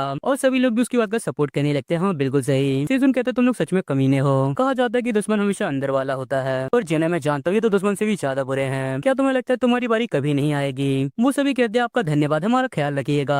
सेजन कहता बकवास बंद करो, जल्दी से अंदर चलो। वो सभी अंदर जाने लगते हैं। तभी सेजन अपने साथी बू नाम के बंदे को बुलाता है। सेजन झिझकते हुए कहता है तुम्हारा धन्यवाद, जब मैंने जरूरत से ज्यादा काम किया तब तुमने मेरा साथ दिया, और तब भी मेरे साथ काम करते रहे, तुम्हारे कारण ही मैं यहाँ तक पहुँच सका हूँ। वो कहता अचानक आपको क्या हो गया? ये तो आपकी आदत नहीं है सीनियर। जब सब लोग मजे कर रहे थे आप न्याय के लिए काम करते रहे और लगातार आगे बढ़ते रहे, और अब आखिरकार वो मेहनत फल दे रही है। मुझे आप पे बहुत प्राउड है सीनियर। सेजन उसे देखते हुए फिर कहता है तुम आज सच में मेरी चापलूसी कर रहे हो। ठीक है चलो बताओ तुम्हें क्या चाहिए? और वो किसी शराब का नाम लेता है। तभी सेजन का फोन बजने लगता है। सेजन कहता अननोन नंबर, अब आखिर ये कौन है? वो कहता है शायद मिस मयांग, फाइनेंस डिपार्टमेंट की लीडर किम मयांग। सेजन कहता है बहुत हो गया, मजाक करना बंद करो। सेजन कहता है मैं डिटेक्टिव काम सेजन हूँ। और दूसरी तरफ ली होता है। ली कहता है हेलो डिटेक्टिव, क्या आपको वो बच्चा याद है जिन्होंने डियांग हॉस्पिटल में आपको सिगरेट दी थी? और सेजन सोचने लगता हाँ वो बच्चा। सेजन कहता क्या हुआ, तुम्हें ये नंबर कहाँ से मिला? ली कहता डिटेक्टिव मुझे आपकी मदद चाहिए, प्लीज मदद करें, मेरी कॉल को मत काटो और 1 मिनट मेरी बात सुने। ली सोचता मैं उसकी सिंपैथी पाने के लिए एक बच्चे की विनती का इस्तेमाल करूंगा। यह सेजन उसकी बात को सुनने लगता है। ली कहते पिछले साल जुलाई में एक कार एक्सीडेंट में मेरी मॉम की डेथ हो गई। हालांकि मैटर एक नॉर्मल कार एक्सीडेंट मानकर बंद कर दिया गया, लेकिन असल में ये एक फाइनेंस मर्डर का मामला था, जो सुन के सेजन हैरान हो जाता है। क्या?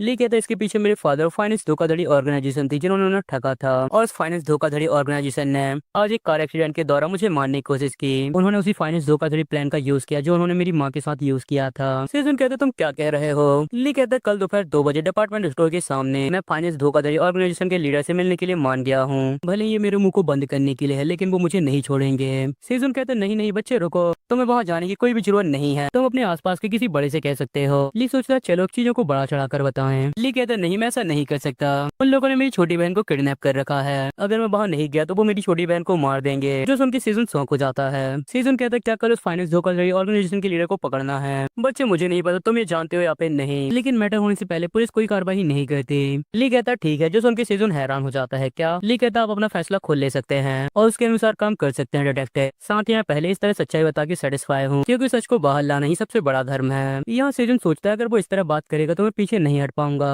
बच्चे तुम्हारा नाम क्या है? ली कहता है ली सिन हयाकू। ली मेरी बात सुनो, क्या तुम मुझे पिछले साल जुलाई में उस घटना के बारे में ठीक तरह से बता सकते हो? जिसके बाद उनका काम पूरा हो जाता है। ली कॉल काट देता है। ली कहता मैं कल इस चीज का इस्तेमाल करके मास्टरमाइंड को पकड़ लूंगा। तभी उसके फोन पर प्रोफेसर किम की कॉल आने लगती है, जिसके बाद हम दोबारा बार में देखते हैं जहाँ वो फोन पे किसी से बात कर रहा होता है। ठीक है मैं समझ गया। तभी वहाँ सीजन आ जाता है। डिटेक्टिव वो बहुत बढ़िया, तुम ठीक टाइम पे मिले हो। वो घबराते हुए कहता है तो फिर ठीक है मैं तुम्हें बाद में कॉल करूंगा, और वो कॉल काट देता है। वो कहता है सीनियर आपको काफी लंबा समय लग गया। सीजन कहता है कुछ नहीं, मुझे तुमसे कुछ पूछना है। तुमने कहा था तुम्हारे एक अच्छा सीनियर फ्रेंड फाइनेंस धोखाधड़ी की जांच करने वाली टीम में काम करता है। वैसे सॉरी मैं इतने समय से इंश्योरेंस को फाइनेंस कह रहा था। जो सुन के वो हैरान हो जाता है। क्या आपका क्या मतलब है? आप क्या पूछना चाहते हैं? सीजन कहता है ये कुछ नहीं, ये बस एक इंश्योरेंस धोखाधड़ी का मामला है जिसके बारे में मुझे पता लगाना था, तो मैं सोच रहा था कि तुम मुझे उसका नंबर दे दो। वो कहता आपको जो पहले कॉल आया था क्या वो उस बच्चे का था जिसे हमने डेवन हॉस्पिटल में देखा था? सीजन कहता क्या तुम्हें इसके बारे में कैसे पता चला? क्या तुम्हें इन्हें दूर से सुनाई दे गया? लेकिन तभी वो का चेहरा सीरियस हो जाता है। सीनियर प्लीज ऐसे ना करें। सीजन कहता तुम्हारा क्या मतलब है? और वो दोनों एक दूसरे को देखने लगते हैं। तभी वो नॉर्मल इमोशनल होते हुए कहता है ऐसा लगता है मैंने ज्यादा पी ली, मैं आपको उसका कॉन्टेक्ट नंबर सेंड कर दूंगा,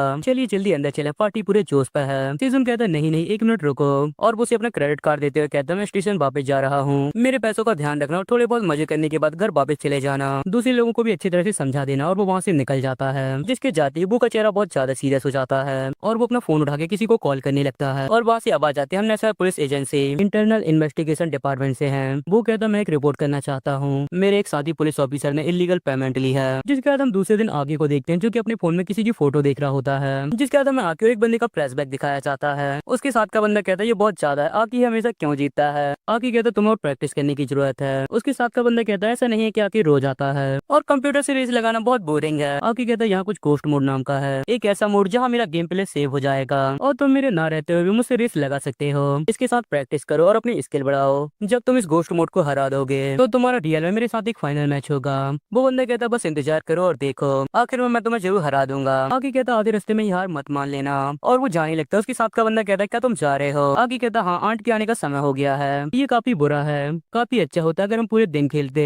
आकी कहता कम से कम आंट के आने से पहले पढ़ाई करने का नाटक करो वरना एक और लेक्चर के लिए तैयार रहना। वो बंदा कहता है मैं समझ गया कैप्टन। जिसके बाद हम कुछ समय बाद का सीन देखते हैं। वो बंदा कहता है मैंने आखिरकार आकी के गोश्त को हरा दिया, लेकिन तभी वो बहुत ज्यादा हैरान हो जाता है क्योंकि वहाँ सभी की लाशें डली होती हैं और आकी भी एक सीरियस फेस के साथ खड़ा होता है। वो बंदा कहता है मोम आपको क्या हुआ। तभी आकी अंदर जाने लगता है पर वो बंदा उसका हाथ पकड़ लेता है। आकी कहता पता लगाने की कोशिश मत करो और वो बंदा रोने लगता है। आकी कहता तुम समझ नहीं पाओगे, लेकिन अगर तुम सच में जानना चाहते हो तो खुद से ही आंसर ढूंढो और जब तुम्हें आंसर मिल जाए तब मुझे ढूंढने आना। और वो उसे छोड़ के वहाँ से चला जाता है। अब हमें यहाँ थोड़ी सी पास्ट की मिस्टेक दिखाई गई है जो कि हमें आगे चल के पता चलेंगी।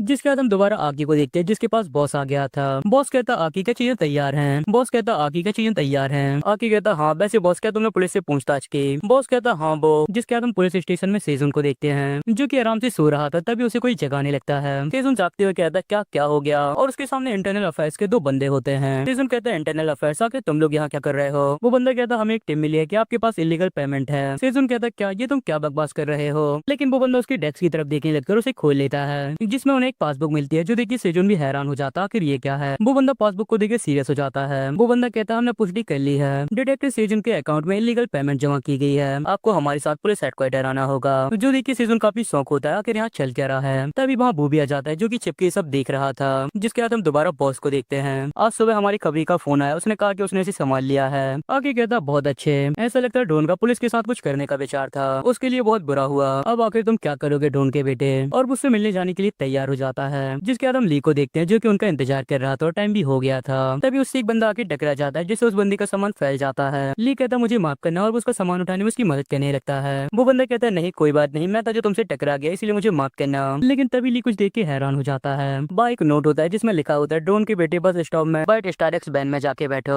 और वो बंदा अपना सामान लेके वहाँ से चला जाता है। जिसके बाद ली भी बाहर आ जाता है जहाँ उसे एक वाइट वैन मिलती है जिसके नंबर को ली देख लेता है। तभी बॉस कहता है अंदर चलो और वो ली को वैन के अंदर बैठा के गेट को बंद कर देता है। बॉस कहता फोन अपना फोन यहाँ दो और ली अपना फोन उसे देने लगता है लेकिन वो उसे गिरा देता है जो कि सीट के अंदर चला जाता है। जिसे कि बॉस निकालने लगता है धत्तेरे की। यहाँ ली एक दूसरा फोन निकाल के उसमें वैन का नंबर डाल के किसी को सेंड कर देता है और फोन को अपनी सीट के पीछे छिपा देता है। तभी बॉस को भी फोन मिल जाता है। ये क्या बकवास है, तो हमारे आदमी का फोन है, जल्दी करो अपना फोन दो।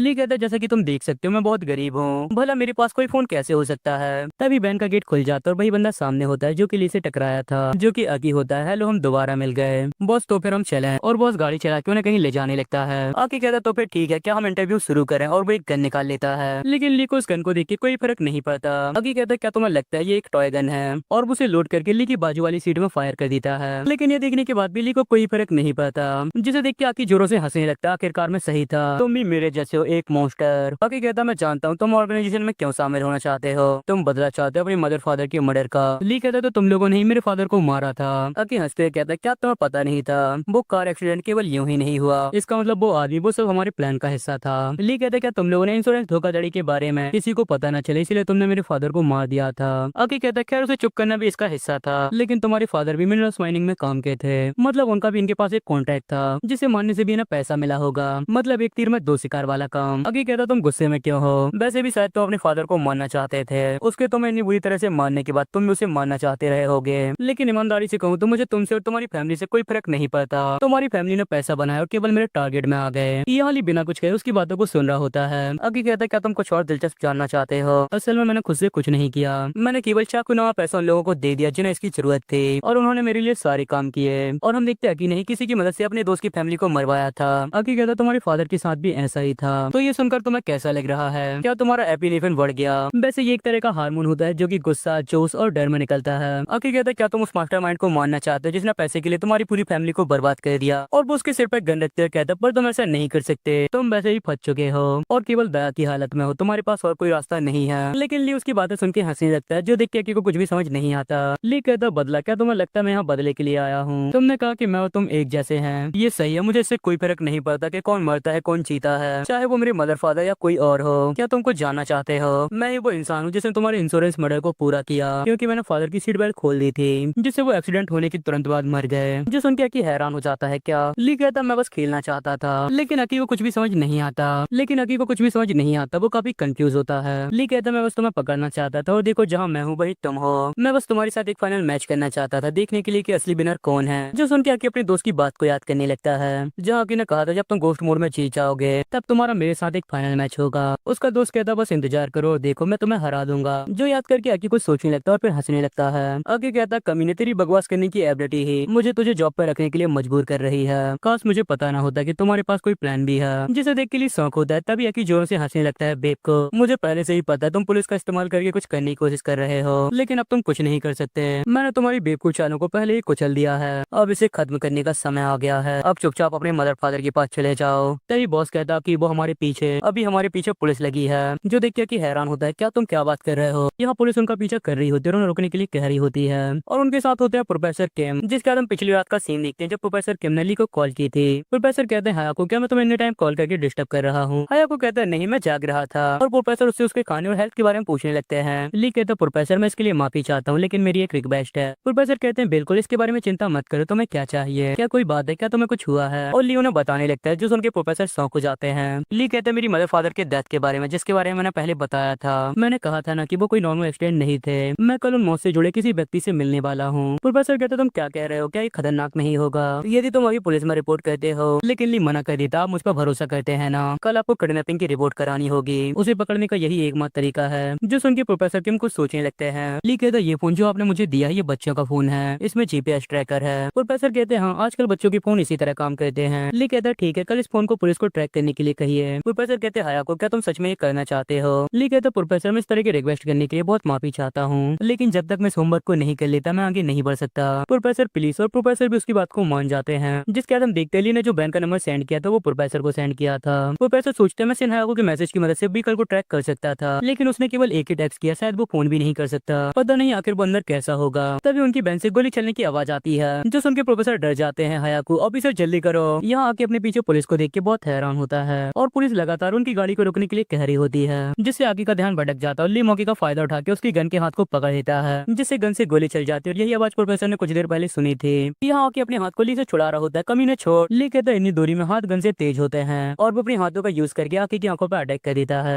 जिससे गन दोबारा चल जाती है। तभी ली अपने सिर का इस्तेमाल करके उसके फेस पर मार देता है जिससे आकी के मुंह से खून निकलने लगता है और बॉस उनकी तरफ देखने लगता है। लेकिन तभी उनके सामने एक कार आ जाती है जिससे बचने के चक्कर में उनकी बहन अनबैलेंस हो जाती है। यहाँ आकी जैसे तैसे अपनी आंखों को खोल के ली पर फायर कर देता है लेकिन ली उसकी गोली से बच जाता है। उसे डिस्ट्रैक्ट करने के लिए अपनी जैकेट को उसकी तरफ फेंक देता है जिसे आकी ली समझ के शूट करने लगता है और उसकी गोली रेड के जैकेट से निकल के बॉस के कंधे में लग जाती है जिससे बॉस डिस्ट्रैक्ट हो जाता है। तभी आकी कहता है बॉस सामने देखो और उनकी गाड़ी टकराने वाली होती है और बॉस उसे बचाने लगता है लेकिन तब भी उनकी गाड़ी नीचे गिर जाती है और ढलान से चलती हुई नीचे आके गिर जाती है जिसे कि ऊपर से पुलिस और बाकी लोग भी देख रहे होते हैं। एक ऑफिसर कहता है जल्दी से 119 को कॉल करो, हमें जल्दी से नीचे जाना होगा। यहाँ प्रोफेसर भी काफी डर गए होते हैं सिन्हा को जिसके बाद हम बैंक के अंदर देखते हैं जहाँ आकी को काफी चोट आई होती है। आकी कहता है धत्तेरे की दर्द कर रहा है। तभी ली उसके सिर पर उसी की गन को रख देता है। ली कहता मुझे सब कुछ याद है, वो दिन जब मेरी मॉम की डेथ हुई थी तुम कमीनों ने क्या किया।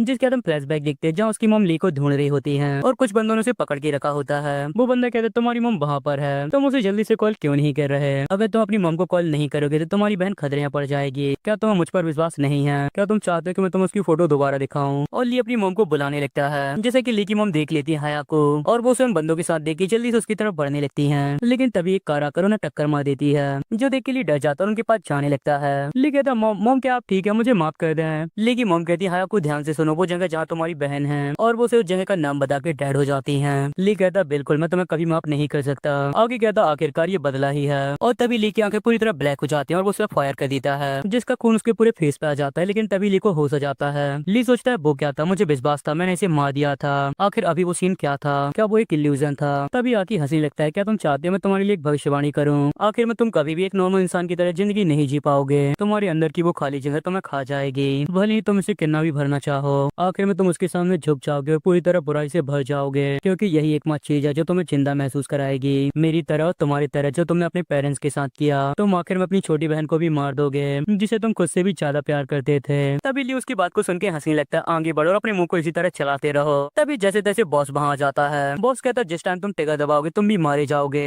जो सुन के ली उसकी बात को सुनने लगता है, पर तभी वहाँ पुलिस के सायरन बजने लगते हैं। वहाँ बहुत सारी पुलिस की कार आ गई होती है। ऑफिसर कहता है जल्दी करो, कार के अंदर देखो। ऐसा लगता है उनके पास गन है, सावधान रहना। तभी वो लोग कुछ देख के हैरान हो जाते हैं। सभी लोग वहाँ देखो और प्रोफेसर किमी देख के हैरान हो जाते हैं, क्योंकि ली कार के ऊपर से बाहर आ रहा होता है। प्रोफेसर कहते हैं उसे बचाओ, वो सिन हयाकू है। और पुलिस और प्रोफेसर उसके पास चले जाते हैं। प्रोफेसर कहते हैं हयाकू क्या तुम ठीक हो? ली कहता है प्रोफेसर हाँ मैं ठीक हूँ। तभी एक पुलिसमैन कहता है ऑफिसर क्या आपको कोई स्मेल नहीं आ रही? उसके साथ का बंदा कहता है स्मेल? आखिर कौन सी स्मेल? तभी वो भी हैरान हो जाता है और चिल्लाने लगता है सभी लोग पीछे हो जाओ। और तभी गाड़ी ब्लास्ट कर जाती है, लेकिन वो सही बच जाते हैं। यहाँ ली उस ब्लास्ट को देख के सोच रहा होता है नॉर्मली पॉकेट पिस्टल में 6 बुलेट्स होती है। जब मैंने उसे शूट किया तब सारी बुलेट पहले ही खत्म हो चुकी थी, इसीलिए गन चल ही नहीं पाई। पर ये सच है कि मैंने उसे मारने की कोशिश की। भले ही वो एक इल्यूजन था, लेकिन ये सच है कि मैंने उसे मारने की कोशिश की। एक मर्डरर। और वो आगे की बात को याद करने लगता है। तुम आखिर में अपनी छोटी बहन को भी मार दोगे जिसे तुम सबसे ज्यादा प्यार करते हो। मेरा गला खुजला रहा है। एक प्यासी जगह मैंने भी उसे महसूस किया, उस प्यास को बुझाने की इच्छा और उसके अंत में बुराई की खाई। तभी ली कहता है मिस्टर प्रोफेसर क्या आपका मुझे गोद लेने का ऑफर अभी भी है? प्रोफेसर कहते हैं बिल्कुल, लेकिन तुमने अचानक अपने विचार को बदल क्यों लिया? ली कहता है इस पूरे समय में अपने पास्ट को लेकर जुनूनी हो गया था। मेरे पेरेंट्स की डेथ जिस मिस्टेक को मैं सॉल्व नहीं कर सकता, लेकिन अब मेरे पास फ्यूचर को लेकर एक गोल है। प्रोफेसर कहते गोल? आखिर वो क्या है? ली कहता हाँ मैं प्रोफाइलर बनूंगा। वैसे प्रोफाइलर का मतलब है एक ऐसा इंसान जिसके पास काफी सारी चीजों का नॉलेज होता है और वो छोटी छोटी चीजों को देख के क्रिमिनल का पता लगाता है। ली सोचता है अगर मेरा असली स्वभाव बुराई से भरना है जैसा उसने कहा, फिर मैं उन बुराई का शिकार करने और उनका सामना करने के लिए एक प्रोफाइलर बन जाऊंगा और मैं खुद ही पता लगा लूंगा कि मैं एक मॉन्स्टर हूँ या फिर नहीं। और जब मैं ये साबित कर लूंगा मैं एक मॉन्स्टर नहीं हूँ, मैं तब हेजुन को ढूंढूंगा। जिसके बाद हमें राइटर बताता है ली इस बारे में नहीं जानता था कि उसकी ये चॉइस असल में हेजुन को खतरे में डाल देगी। और जब उसे पता चलेगा तब काफी टाइम निकल चुका होगा। जिसके बाद हम 15 साल बाद इन्वेस्टिगेशन यूनिट प्रोफाइलर टीम को देखते हैं। एक बंदा कहता है टीम लीडर हे भगवान ये क्या है? इसके पास केवल बेसिक हाई स्कूल सर्टिफिकेट है और इसने क्रिमिनल साइकोलॉजी में मास्टर डिग्री ले रखी है, और उसके पास किसी भी तरह की पुलिस और डिटेक्टिव ट्रेनिंग नहीं है और उसे एक एक्सपीरियंस डिटेक्टिव बनाया जा रहा है। इसकी उम्र भी काफी कम है और इसे स्पेशल टेस्ट से चुना गया। ये सब क्या है? लीडर कहते मैं वो इंसान नहीं हूँ जिसने इसका इंटरव्यू लिया है। वो बंदा कहता है मेरा मतलब इतने अच्छे चेहरे के साथ उसे एंटरटेनमेंट इंडस्ट्री में ही जाना चाहिए। क्या हो अगर उसे लगता हो प्रोफाइलिंग किसी तरह का डिटेक्टिव गेम हो और आप चाहते हो मैं इस बच्चे का इंचार्ज बनूं? लीडर कहते हैं क्या तुम चाहते हो मैं उसका इंचार्ज बनूं? कंप्लेन करना बंद करो, ये पहले ही डिसाइड हो गया है। वो बंदा कहता नहीं आप इस बारे में जानते हैं, हमारे प्रोफाइलर जिनके पास पुलिस ट्रेनिंग और फील्ड एक्सपीरियंस दोनों है वो भी यहाँ पे बड़ी मुश्किल से ही टिके हैं। ऐसे में एक इस तरह का बच्चा होना। लीडर कहता है तुमने बहुत बात कर ली, अगर तुमने इस बार इस नौसिखे को भगा दिया मैं तुम्हें इतना काम दूंगा कि तुम घर भी नहीं जा पाओगे, इसीलिए उसे यहाँ रोकने के लिए जो भी करना पड़े करो। वो बंदा कहता ठीक है टीम लीडर मैं समझ गया। लीडर कहता मैं बॉस से मिलने जा रहा हूँ, तुम्हें पता है तुम्हें क्या करना है, तुम जितना फ्रेंडली और पॉजिटिव बन सकते हो न बनने की कोशिश करो, अपना चेहरा थोड़ा ढीला करो और मुस्कुराओ। जिसके बाद वो बंदा वहाँ से चला जाता है। दत्त तेरे की अब मैं और कुछ नहीं जानता। और वो अपनी डेस्क खोल के अपने रिजाइन करने की लेटर को देखने लगता है, लेकिन तभी वहाँ कोई आ जाता है जिससे वो डर जाता है। अब आखिर तुम कौन हो? वो बंदा कहता मैं स्पेशल भर्ती के माध्यम से आया नया प्रोफाइलर हूँ और मेरा नाम है लीसिन हयाको।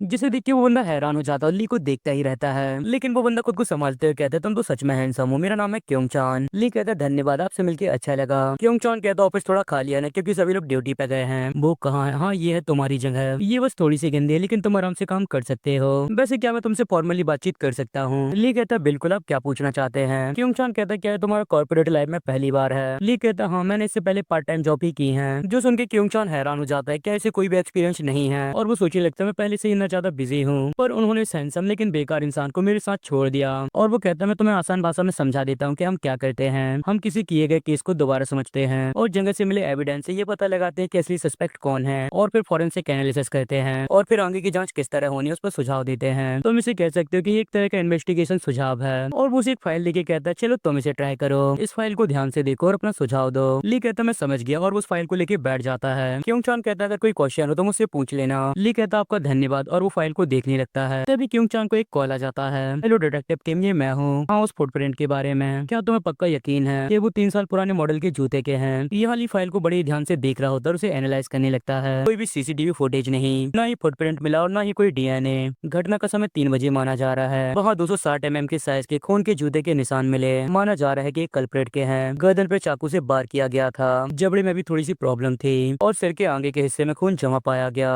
विक्टिम के शरीर में कोई डिफेंस मार्क नहीं मिले, मतलब वो अपना डिफेंस नहीं कर पाई। साथ ही उसके आईब्रो में भी चोट पाई गई। मर्डर का वेपन शायद स्टैक चाकू है या फिर वैसा ही कोई हथियार, और केवल एक ही चीज गायब थी, विक्टिम का बैग। यह क्योंग चान सोच रहा होता है, क्या उसे लगता है कि केवल घूरने से सस्पेक्ट मिल जाएगा? जिसके बाद हम ली को देखते हैं, जिसकी पूरी आंखें ब्लैक हो जाती है और वो क्राइम सीन को इमेजिन करने लगता है। हम देखते हैं एक इंसान शॉप का गेट खोल के अंदर चला जाता है, जिसे देख के वहाँ काम कर रही लड़की खुश हो जाती है। यहाँ वो बंदा एक टेबल में आके बैठ जाता है। लड़की कहती है आपका स्वागत है, आप क्या लेना पसंद करेंगे? वो बंदा कहता है मैं कुछ समय बाद ऑर्डर करूंगा। लड़की कहती है ठीक है, और वहाँ से जाने लगती है। जिसे जाता देख बंदे को मौका मिल जाता है और उस पर चाकू से अटैक कर देता है, लेकिन लड़की उसके अटैक को डॉज कर लेती है। वो अटैक उसकी आईब्रो को छू के निकल जाता है। लड़की कहती है तुम क्या कर रहे हो, लेकिन वो बंदा उस पर दोबारा अटैक कर देता है और उसके गले पे चाकू मार देता है, जिससे लड़की को बहुत ज्यादा खून निकलने लगता है और वो बचने की कोशिश करने लगती है। लेकिन तभी बंदा उसके सिर पे पैर से अटैक करने लगता है। मर जाओ, जल्दी करो और मर जाओ। और कुछ हिट के बाद लड़की खत्म हो जाती है। वो बंदा काउंटर को देखते हुए कहता है इस काम में काफी ज्यादा समय लग गया। तभी उसे एक बैग दिखता है और वो उसे उठा के वहाँ से निकलने लगता है, पर तभी कोई उसे रोक लेता है, जिसकी तरफ ली बड़े ही गुस्से से देखने लगता है। लेकिन एक क्योंग चान होता है जिसने उसे डिस्टर्ब कर दिया था, और वो ली के चेहरे को देख के बहुत बुरी तरह डर जाता है। ली नॉर्मल होते हुए कहता है क्या आपको कुछ काम है, लेकिन उसे देख के क्योंग चान की हालत काफी खराब होती है और वो सोचने लगता है कुछ साल पहले वो बिल्कुल एक किलर की तरह लग रहा था। क्योंग चान कहता है इसे देखने के बाद तुम्हें क्या लगता है? ये बिल्कुल ऐसा है जैसे तुम रेत में किसी सुई को ढूंढ रहे हो।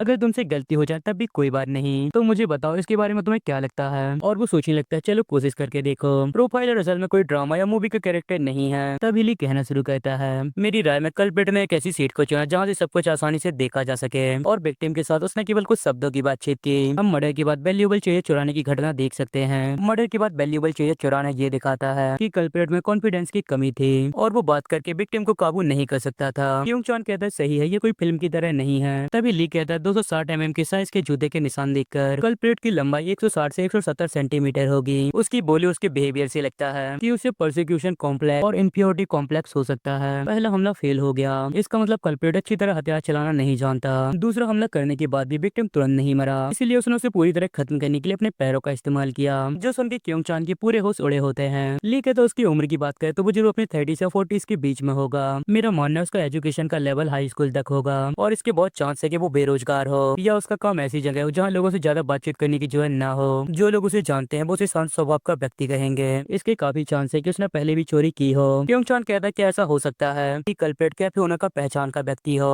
ली कहता है नहीं, ऐसा नहीं है। ऐसे कल्प्रिट बातचीत को ही टेंशन मानते हैं, इसीलिए वो ऐसे विक्टिम चुनते हैं जिनसे उन्हें कम बात करनी पड़े। अगर हम उसे नहीं पकड़ेंगे तो दूसरा क्राइम होने के बहुत ज्यादा चांस है। और ली की बात सुनकर क्योंग चान बहुत ज्यादा हैरान हो जाता है और वो सोचने लगता है क्या तुम मुझसे कहना चाहते हो जिस मामले को जेसिक सीनियर ने 6 महीने घटनास्थल पर जाने के बाद भी सुलझाने में संघर्ष किया, इस आदमी ने उसे कुछ ही मिनट में सॉल्व कर दिया? क्या तुम मजाक कर रहे हो? आखिर नौसिखिया बच्चा कौन है? क्योंग चान एक और फाइल रखकर कहता है इसे भी सॉल्व कर दिखाओ। ली उस फाइल को देखता है और फिर क्योंग चान को देखने लगता है। क्योंग चान कहता है क्या वो मुझे इस तरह क्यों देख रहा है, मुझे शर्म आ रही है। ली फाइल को देख के कहता है ऐसा लगता है सीन में काफी बदलाव किए गए हैं। मेरी राय में इसके बहुत चांस है कि कल्प्रिट बहुत पढ़ा लिखा है और केमिस्ट्री का जानकार है, उसके पास कम से कम मास्टर डिग्री है। जो सुन के क्योंग चान बहुत ज्यादा परेशान हो जाता है और सोचने लगता है आखिर ये क्या है। उसने तुरंत पता लगा लिया कि क्राइम सीन में बदलाव किए गए थे जो कि फॉरेंसिक टीम के नए बंदे के कारण हुए थे, और उसने ये भी पता लगा लिया कि कल्प्रिट में केमिस्ट्री पढ़ी है। तभी वहाँ टीम लीडर जाते हैं जो कि उस पर चिल्लाने लगते हैं क्योंग चान तुम क्या कर रहे हो, और वो उस फाइल की तरफ देखते हैं जिसे कि ली देख रहा होता है। तभी ली उसे ग्रीट करते हुए कहता आपसे मिलकर अच्छा लगा, मेरा नाम लीसन हयाकू है। लीडर कहते तुम तो सच में काफी हैंडसम हो, तुम्हारे आने से ऑफिस भरा भरा लगने लगा, तुमसे मिलकर अच्छा लगा। मैं इस स्टेशन का लीडर जीवन चांगयून हूँ। ली कहते जी मैं आपके साथ काम करने के लिए एक्साइटेड हूँ। लीडर कहते तुम्हारे हाथ काफी गर्म है, जो सुन के लिए कुछ याद करने लगता है। तभी लीडर कहता है तुम क्योंग चान मेरे साथ चलो, मुझे तुमसे कुछ काम है, और वो उसे कहीं ले जाने लगते हैं। और तुम नए लड़के तुम आराम से कॉफी एंजॉय करो, ये जगह भले ही दिखने में थोड़ी खराब हो लेकिन ये डरावनी नहीं है, इसीलिए यहाँ से मत भागना,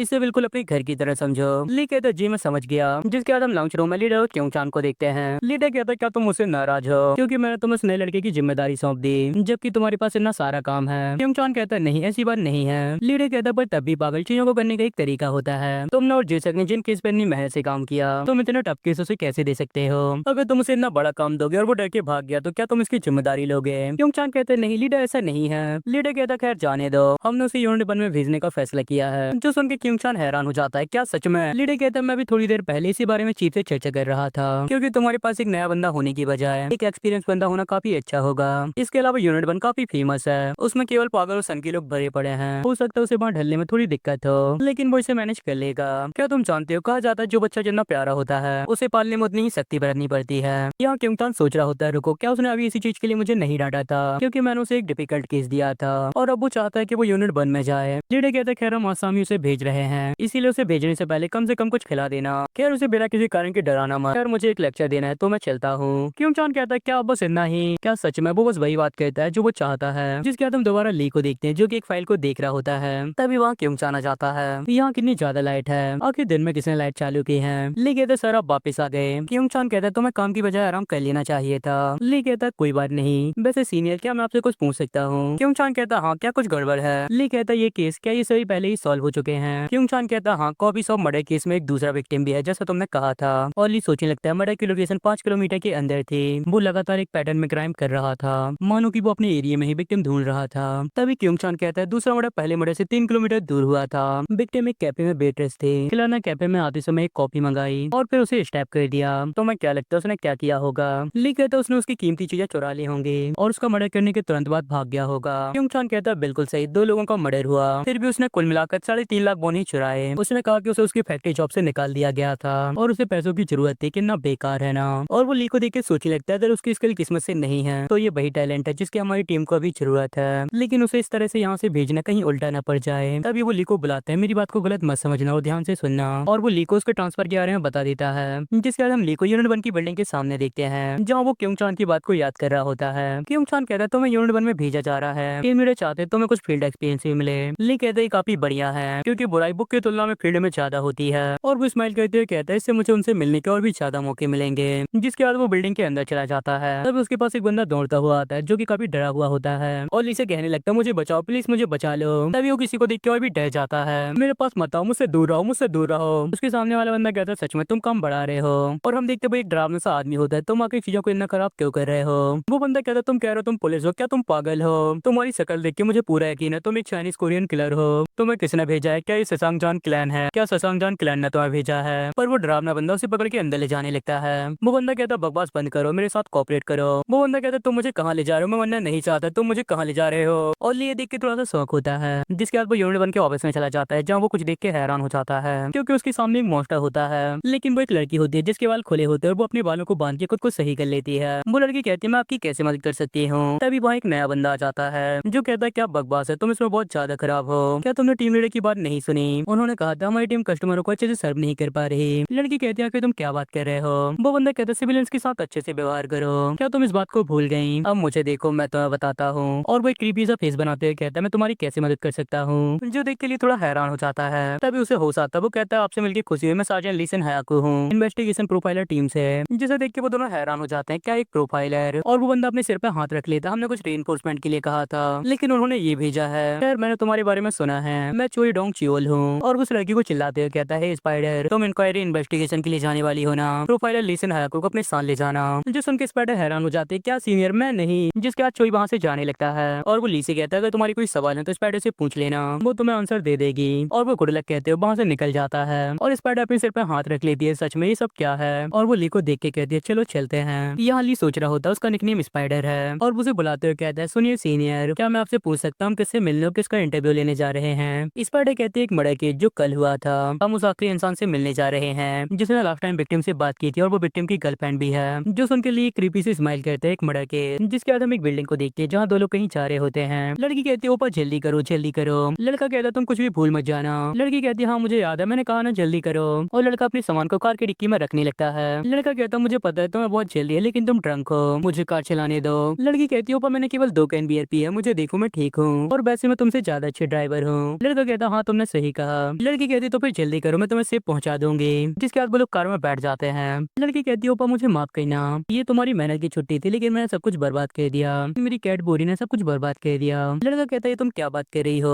बोरी को चोट लगी है, हमें जाकर देखना होगा। अगर फैमिली का कोई मेंबर परेशान है तो हमें सबसे पहले उसे देखना चाहिए। जो सुन के वो लड़की खुश हो जाती है और उसके गले लगने लगती है। शायद ये वही मर्डर केस है जिसके बारे में स्पाइडर बात कर रही थी। जिसके बाद हम दोबारा ली और स्पाइडर को देखते हैं। स्पाइडर कहते हैं विक्टिम का नाम सियो जिनबू है। जो कि 27 साल का एक ऑफिस वर्कर है। ली कहता है किस समय और कहाँ हुआ। स्पाइडर कहती है एक अपार्टमेंट के कमरे में लगभग रात के 11 बजे। ली कहता है क्या कोई इंश्योरेंस का मामला। स्पाइडर कहती है नहीं, केवल एक नॉर्मल मेडिकल इंश्योरेंस। ली कहता है और मुंडे के वेपन का क्या। स्पाइडर कहती है ऐसा लगता है वो कोई भारी चीज थी। ली कहता है और विंडोज का क्या, क्या वो खुली हुई थी। स्पाइडर कहती है सही बंद थी। ली कहता है डोर में किसी तरह के तोड़ने के निशान। स्पाइडर कहती है नहीं, ऐसा कुछ भी नहीं था। ली कहता है और विक्टिम कैसे मिला। स्पाइडर कहती है उसके गर्लफ्रेंड के हिसाब से उससे कांटेक्ट न होने के कारण उसके घर की और ये सब पता चला, जो सभी सुन के लिए डॉट्स को कनेक्ट करने लगता है। एक गर्लफ्रेंड जो घर का पासवर्ड जानती है, ये काफी नॉर्मल बात है। और वो कहता है क्या विक्टिम भी सही से शराब या किसी और पदार्थ का पता चला था। स्पाइडर कहती है ऑटोप्सी अभी तक नहीं हुई है। ली कहता है क्या कोई ऐसा विटनेस है जिसने मर्डर के समय कुछ आवाज सुनी हो या किसी संदिग्ध व्यक्ति को देखा हो। उन्होंने कहा कि वहाँ बिल्कुल सन्नाटा था।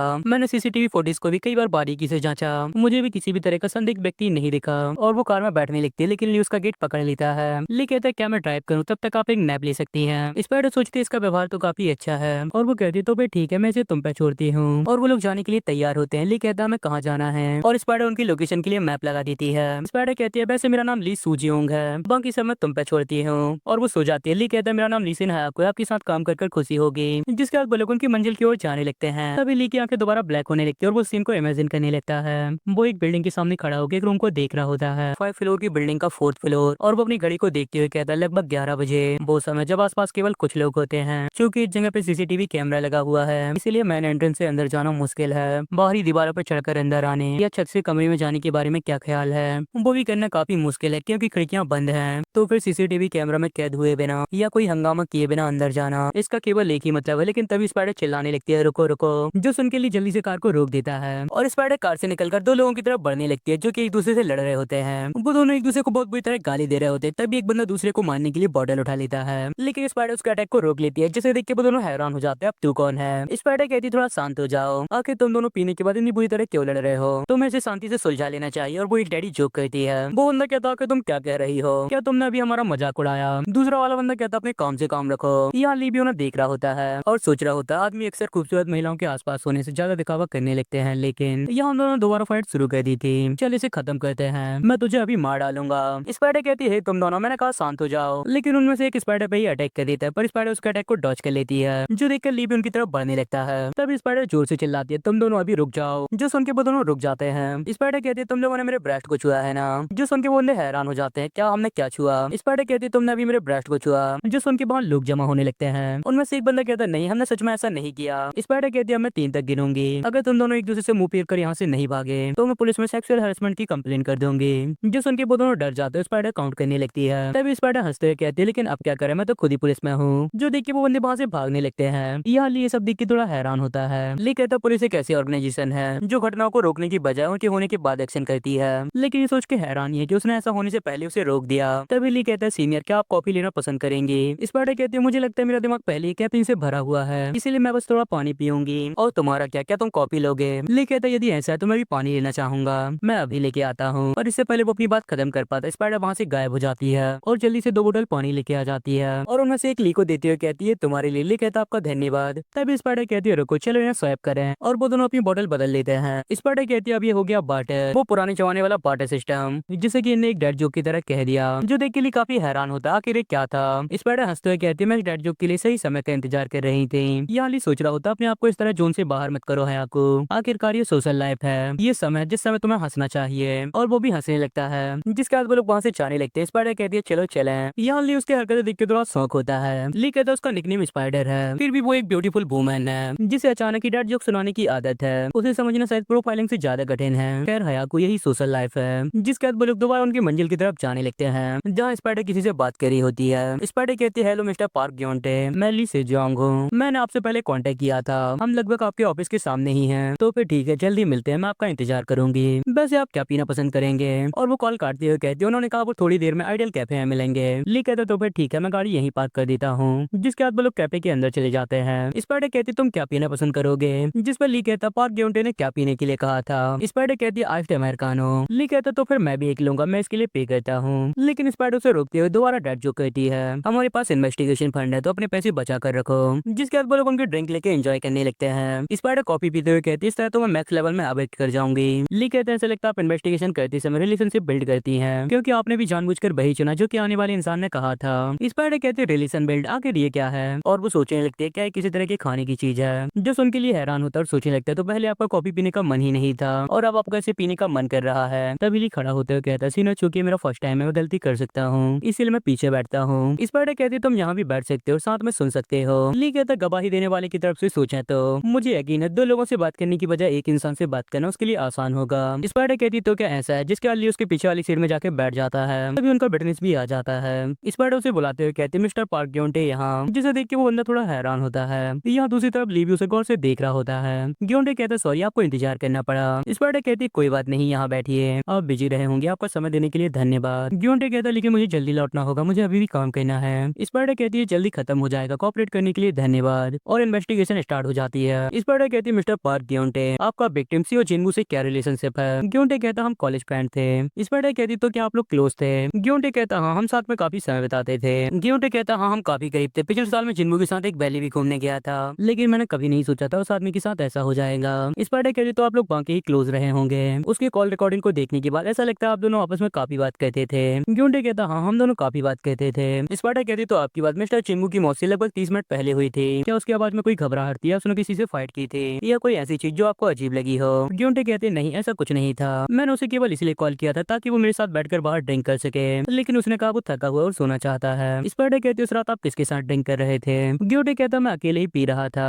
स्पाइडर कहती तो इसीलिए आपने उसे बुलाया था। ग्योंटे कहता हाँ आपने सही कहा। स्पाइडर कहती क्या आपने पहले चिंगू के बारे में कुछ अजीब बातें सुनी थी, जैसे कि उसने किसी से लड़ाई की हो या उसे नाराज कर दिया हो या फिर किसी से पैसे उधार लिए हो। ग्योंटे कहता नहीं मैंने ऐसा कुछ भी नहीं सुना और ना ही वो ऐसा इंसान था, उसे इस तरह की चीजों से कोई मतलब नहीं था, प्लीज उस इंसान को पकड़ लीजिए जिसने उसके साथ ऐसा किया है। स्पाइडर कहती है बिल्कुल हम जरूर करेंगे, आपका कोऑपरेट करने के लिए धन्यवाद, आप बिजी होंगे अब आप जा सकते हैं। ग्योंटे कहता शुक्रिया, आपका दिन शुभ हो। जिसके बाद वो वहाँ से चला जाता है और स्पाइडर केस से जुड़ी चीजों और उसकी बातों को कनेक्ट करने लगती है। खैर पार्क ग्योंटे के पास एक बहाना है तो वो सस्पेक्ट नहीं है। तभी ली कहता है ये सस्पेक्ट है। जो सुनकर स्पाइडर हैरान हो जाते क्या तुम्हारा क्या मतलब है, तुम्हारा क्या मतलब है कि ये सस्पेक्ट है, ऐसा क्यों। ली कहता उसकी गवाही। स्पाइडर कहते गवाही, आखिर इसका क्या मतलब है। ली कहता उसकी बातों में एक इमोशनल डिस्टेंस है, जब उसने विक्टिम के बारे में उसकी मौत से पहले उसकी मौत के बाद के बारे में बात की। स्पाइडर कहती है इमोशनल डिस्टेंस, आखिर इसका क्या मतलब है। और ली उसकी बात को याद करने लगता है हमने पहले आपस में काफी समय बिताया है, यहाँ तक कि मैं पिछले साल जिन्गू के साथ एक वैली घूमने गया था, लेकिन मैंने कभी नहीं सोचा था कि उस आदमी के साथ ऐसा हो जाएगा। ली कहता उसने अपने बयान में विक्टिम को जिन्गू कहा जब वो उस समय के बारे में बात कर रहा था जब विक्टिम जिंदा था,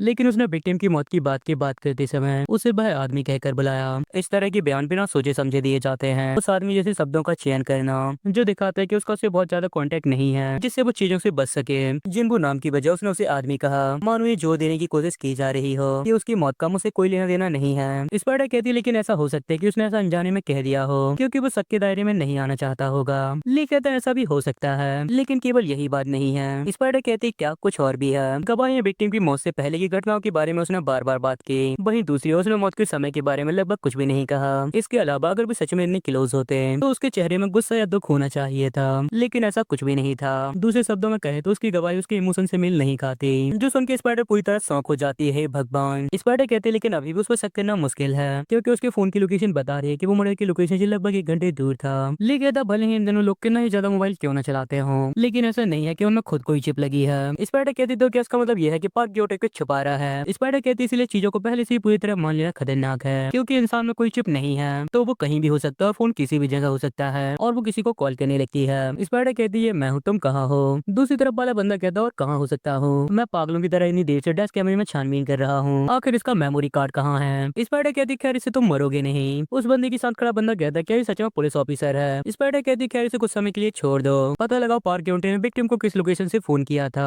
और ये भी क्या वो उस समय सच में अकेला था। जो सुनकर इस बंदे का सिर कार से लग जाता है, क्या तुमने क्या कहा, लेकिन ऐसा उस इंसान के साथ क्यों किया जाए जिसके पास पहले से ही पुख्ता सबूत है कि वो उस समय कहीं और था। मेरे पास अभी बहुत सारी डेस्क कैमरा फुटेज है जिनकी मुझे छानबीन करनी है। स्पाइडर कहती है जोंगमैन अगर तुम ऐसा कहते तो मैं तुम्हारा 70,000 वॉन का कर्जा माफ कर दूंगी, तो फिर इसे जल्दी करो, मैं तुम्हें फोटो भेजती हूँ तो चेक कर लेना। जिसके बाद वो कॉल काट देती है। ली कहता है कि आपने पार्क ग्योंटे की फोटो ले ली। स्पाइडर कहती है हाँ केवल मेरा मन किया था। तब ली खड़ा होते कहता तब सीनियर मैं मर्डर की लोकेशन में जाके मर्डर का मकसद पता लगाता हूँ। स्पाइडर कहती है क्या तुम्हें साइड में जाना है, क्या तुम मेरे साथ सीओ चिंगू की गर्लफ्रेंड के साथ बातचीत करने नहीं चलना चाहते।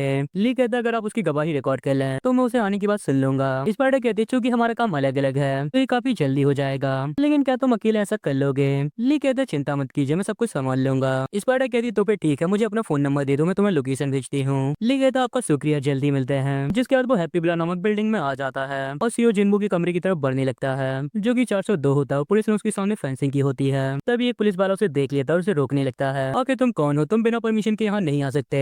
पर वो ली को देख के हैरान हो जाता है। ली अपना कार्ड दिखाते हुए कहता है, मैं इन्वेस्टिगेशन प्रोफाइलर टीम से ली सिन हायाको हूँ। जो देख के पुलिस ऑफिसर उससे माफी मांगने लगता है, मुझे माफ करना, उसे सल्यूट करने लगता है। जिसके बाद ली उस कमरे के अंदर जाने लगता है। ली कहता मर्डर का मकसद ये इस केस की चाबी है और वो चाबी इस मर्डर लोकेशन पे है, और स्माइल करते हुए कहता अब किलर बनने का समय आ गया है। जिसके बाद वो क्राइम सीन को इमेजिन करने लगता है और हम देखते हैं रात 11 बजे सीओ के रूम में कोई आता है, जिसे देख के वो खुश हो जाता है। लेकिन जैसे ही सीओ थोड़ा अंदर जाता है, वो बंदा उसके सिर पर अटैक कर देता है, जिससे कि उसके सिर से बहुत खून निकलने लगता है और सीओ को कुछ संभालने लगता है। ली कहता तो तुम अभी भी नहीं मरे। तभी सीओ फ्लोर पर गिर जाता है और ली एक करके उस पर बहुत सारे अटैक करने लगता है, जिससे कि वो लास्ट में पूरी तरह हिलना बंद कर देता है। जो देख के लिए रुक जाता है और वो अपने चेहरे को मिरर में देखता है, जो कि बिल्कुल एक मोस्टर की तरह लग रहा होता है। तभी कोई उसे चिल्लाने लगता है, सर सर क्या आप ठीक हैं? ली कहता है एक गवाह मैं इसे जिंदा नहीं छोड़ सकता, और वो उस पर अटैक करने लगता है। लेकिन सामने पुलिस ऑफिसर होता है, जिसे देखकर ली दोबारा नॉर्मल हो जाता है। ऑफिसर कहता माफ कीजिएगा, मुझे यहाँ से जाने के ऑर्डर मिले हैं। ली कहता तो ऐसी बात है, कड़ी मेहनत के लिए तुम्हारा धन्यवाद। ऑफिसर कहता आपको भी गुड लक, और सैल्यूट करके वहाँ से जाने लगता है। लेकिन वो काफी डरा हुआ होता है। आखिर किस तरह के इंसान की आंखें इतनी भयानक होती हैं? मुझे तो ठंडी लगने लगी। यह हर्ट सोच रहा होता है पहला अटैक लिविंग रूम में किया गया था, खून के निशानों को देखकर जो कि बेडरूम की तरफ जा रहे हैं। विक्टिम पे जो पीछे से हमला किया गया था, उस समय उसकी पीठ किलर की तरफ थी। विक्टिम ने किलर को इतनी रात अंदर आने दिया, केवल ये बात चौंकाने वाली है। खून की मोटाई और छींटों के पैटर्न को देखकर ऐसा लगता है किलर ने एक भारी हथियार का यूज किया, जैसे कि एक हथौड़ा। इससे पता चलता है कि किलर कोई जान पहचान का इंसान था।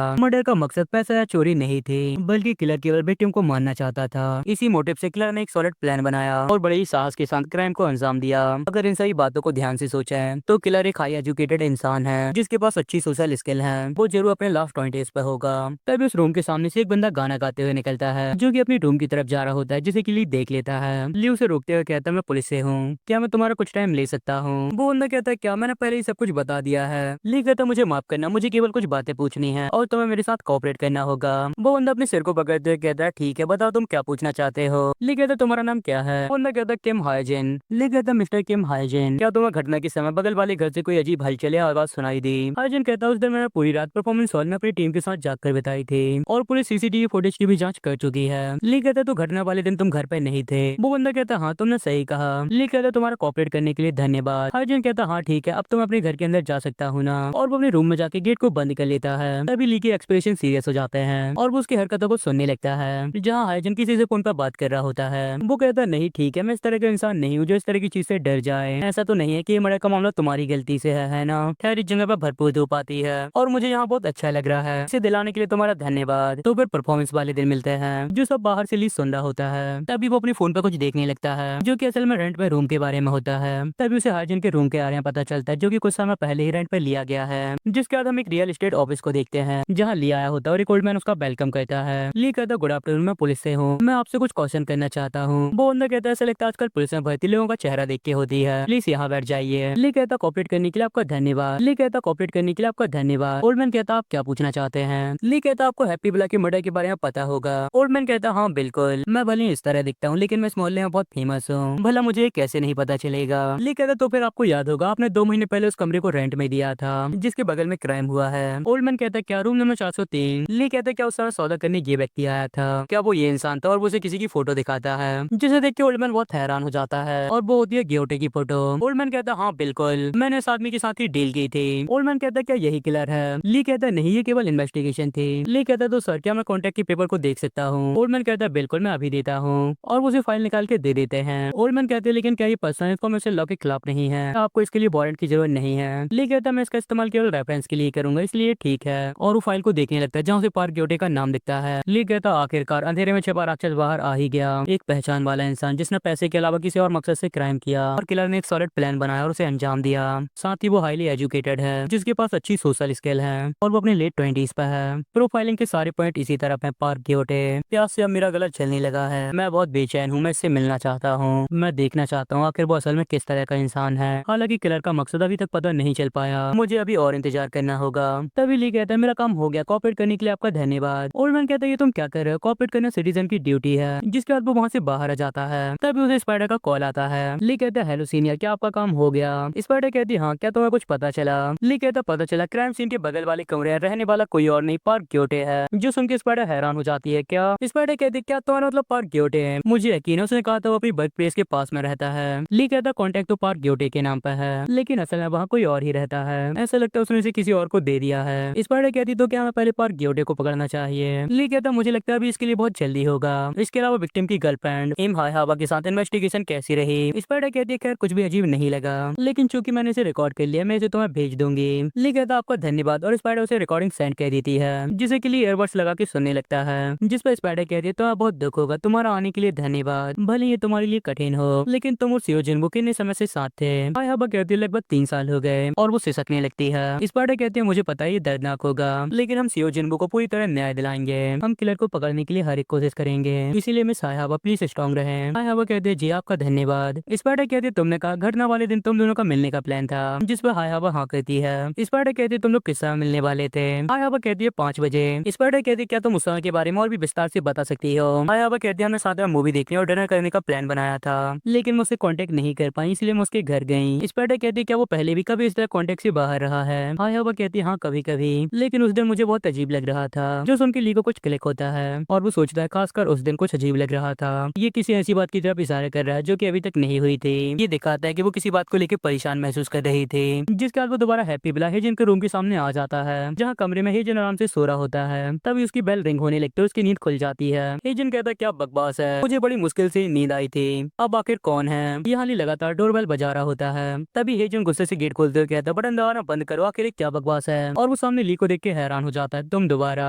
ली कहता मुझे माफ करना है ऐसा इसलिए क्योंकि मुझे तुम्हारी कॉपरेशन की जरूरत है। हेजन कहता क्या मैंने पहले ही सब कुछ बता दिया है, मैं जानता भी नहीं हूँ सियो जुनबू कौन है और मुसरात यहाँ पे था भी नहीं। ली कहता तुम मिस्टर पार्क ग्योटे को जानते हो ना। जो सुन के बंदा हैरान हो जाता है। सॉरी। ली कहता तुम पार्क ग्योटे को जानते हो ना। ली सीरियस होता वो कहता तुम पार्क ग्योटे को जानते हो ना।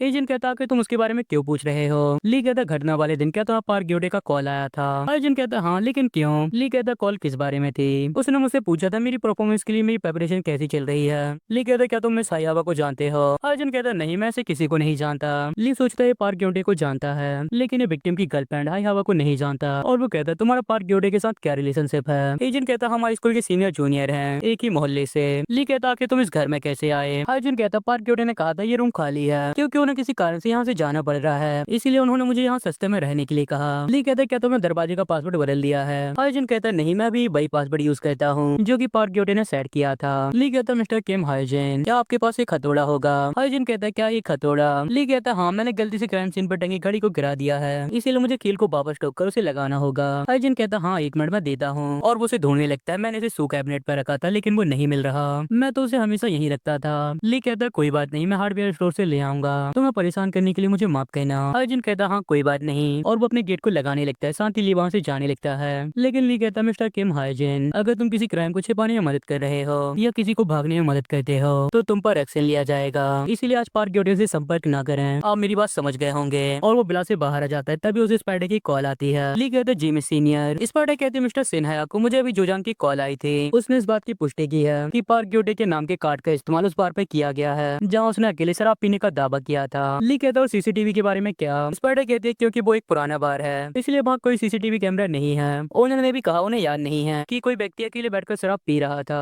ली कहता अगर कोई महिला अकेले बैठकर शराब पी रही हो तो। जो सुन के स्पाइडर हैरान हो जाती है। स्पाइडर कहती तुमने पकड़ लिया, तुम्हें जरूर कुछ पता चल गया है। ली कहता क्या आप अभी इसके बारे में जांच कर सकती हैं। स्पाइडर कहती थोड़ा इंतजार करो। जिसके बाद वो दोबारा ली को कॉल करती है और वो चिल्लाते हुए कहती क्या तुम कोई तांत्रिक हो। उन्होंने कहा वहाँ एक महिला थी लेकिन उसके बालों का कलर ब्लैक था। ली कहता बालों का रंग बदलना काफी आसान है, उन्हें कलर किया जा सकता है या फिर एक बेग। स्पाइडर कहती है तो तुम कह रहे हो एम हाई हवा के लिए शराब पी रही थी और उसने पेमेंट पार्क ग्योटे के कार्ड से की। दूसरे शब्दों में पार्क ग्योटे और हाई हवा। ली कहता है बिल्कुल लगता है ये दोनों मिले हुए हैं और इस केस के सबसे बड़े सस्पेक्ट हैं। जो सुन के स्पाइडर बहुत हैरान हो जाती है। ओ माँ ये क्या है, तो फिर हमें पहले किसके पीछे जाना चाहिए। ली कहता है सीनियर में यूनिट 1 से होना। स्पाइडर कहते हैं चूंकि तुम यहाँ हो तुम बिना किसी शक के यूनिट 1 में हो। ली कहता है तो फिर मैं पर्सनली पार्क ग्योटे को इमरजेंसी अरेस्ट करूंगा। जिसके बाद हम एक पब्लिक एरिया को देखते हैं जहाँ कुछ बंदे एक बंदे को देखकर डर रहे होते हैं और कह रहे होते हैं कितना भयानक है, क्या ये कोई किलर है। और हम देखते ही होता है जोंगमिन और वो किसी को कॉल करते हुए कहता है हेलो मैं हूँ पार्क जोंगमिन। और उसकी दूसरी तरफ होता है हमारा ली कहता है हेलो सीनियर मैं लिसिन हयाको हूँ, मैं अभी स्टेशन के सामने हूँ, आप कहाँ हैं। जोंगमिन कहता है मैं भी स्टेशन के सामने हूँ। और हम देखते वो दोनों बिल्कुल आसपास खड़े होते हैं। जोंगमिन कहता है मैंने स्पाइडर से सुना तुम पार्क ग्योटे को पर्सनली पकड़ना चाहते हो। ली कहता हाँ इस तरह के क्रिमिनल भागने में बिल्कुल देर नहीं करेंगे जब हमें पता चलेगा कुछ गलत है। जोंगमिन कहता है चूंकि मैं पास में था स्पाइडर ने मुझे यहाँ भेज दिया क्योंकि 2 लोगों की टीम का रूल है। जोंगमिन कहता है तुम्हें काम करते हुए कितना समय हो गया। ली कहता है ये मेरी जॉब का पहला दिन है। जो सुन के जोंगमिन जोंगमिन थोड़ा सीरियस हो जाता है, क्या पहला दिन, जिसे इस तरह देख के ली हैरान हो जाता है और उसे ग्रीट करते हुए कहता है मैं अपनी पूरी कोशिश करूंगा कि आपको कोई परेशानी ना हो। जोंगमिन अपने बैग से कुछ निकालता है और अपनी फेस को रब करते हुए कहता है चलो अभी चलें। जिसके बाद वो लोग एक बिल्डिंग के अंदर आ जाते हैं। जोंगमिन कहता है पार्क ग्योटे, तुमने कहा वो चीजों को जल्दी पकड़ लेता है ना, तो फिर चलो चुपचाप ऊपर चलें, इससे पहले किसी को पता चले कि हम यहाँ से नहीं हैं। अगर हम ये बता दें कि हम पुलिस वाले हैं तो वो तुरंत भाग सकता है। ली कहता है ठीक है, लेकिन तभी पार्क ग्योटे उन्हें देख लेता है जो कि उनके पीछे ही खड़ा होता है। उसे कुछ शक हो जाता है और वो अपने आप को कवर करके वहाँ से निकलने लगता है, लेकिन तभी उसका फोन रिंग करने लगता है जो कि अननोन नंबर होता है और ये कॉल की होती है ली ने, जो कि उसके सामने खड़ा होता है। ली कहता है क्या तुम इसका जवाब नहीं देने वाले पार्क ग्योटे,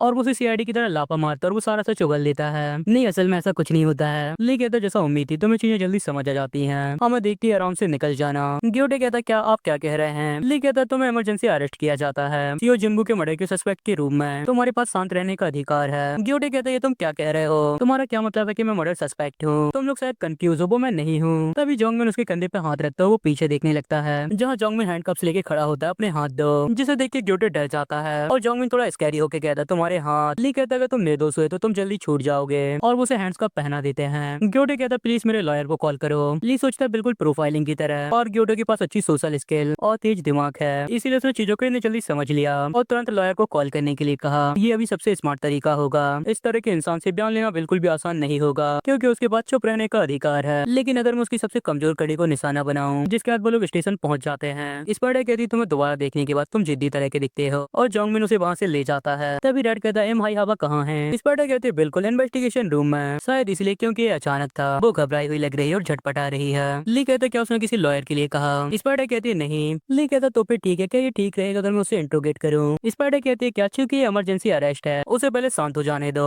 ली कहता अभी ये जरूरी है। स्पाइडर कहती है क्या अभी। ली कहते ये सिचुएशन जहाँ वो इमरजेंसी अरेस्ट है बिल्कुल सही समय जब कैदी दुविधा में रहता है, मैं इसका यूज करके उनके कन्फेशन से ले लूंगा। स्पाइडर कहती तो ऐसी बात है क्योंकि सब कुछ तुम्हारे हिसाब से हुआ है, मैं तुम पर विश्वास करती हूँ। ली कहता आपका शुक्रिया सीनियर, तो क्या सीनियर आप मुझे फाइल फोल्डर दे सकती हैं। स्पाइडर कहती अचानक से फाइल फोल्डर क्यों। ली कहते ये प्रेशर देने के लिए है, और वो उसे फाइल दे देती है। जिसके बाद हम हाई हवा को देखते हैं जो कि इन्वेस्टिगेशन रूम में होती है। तभी ली वहाँ आ जाता है और अब शुरू होगा इनका कन्फेशन।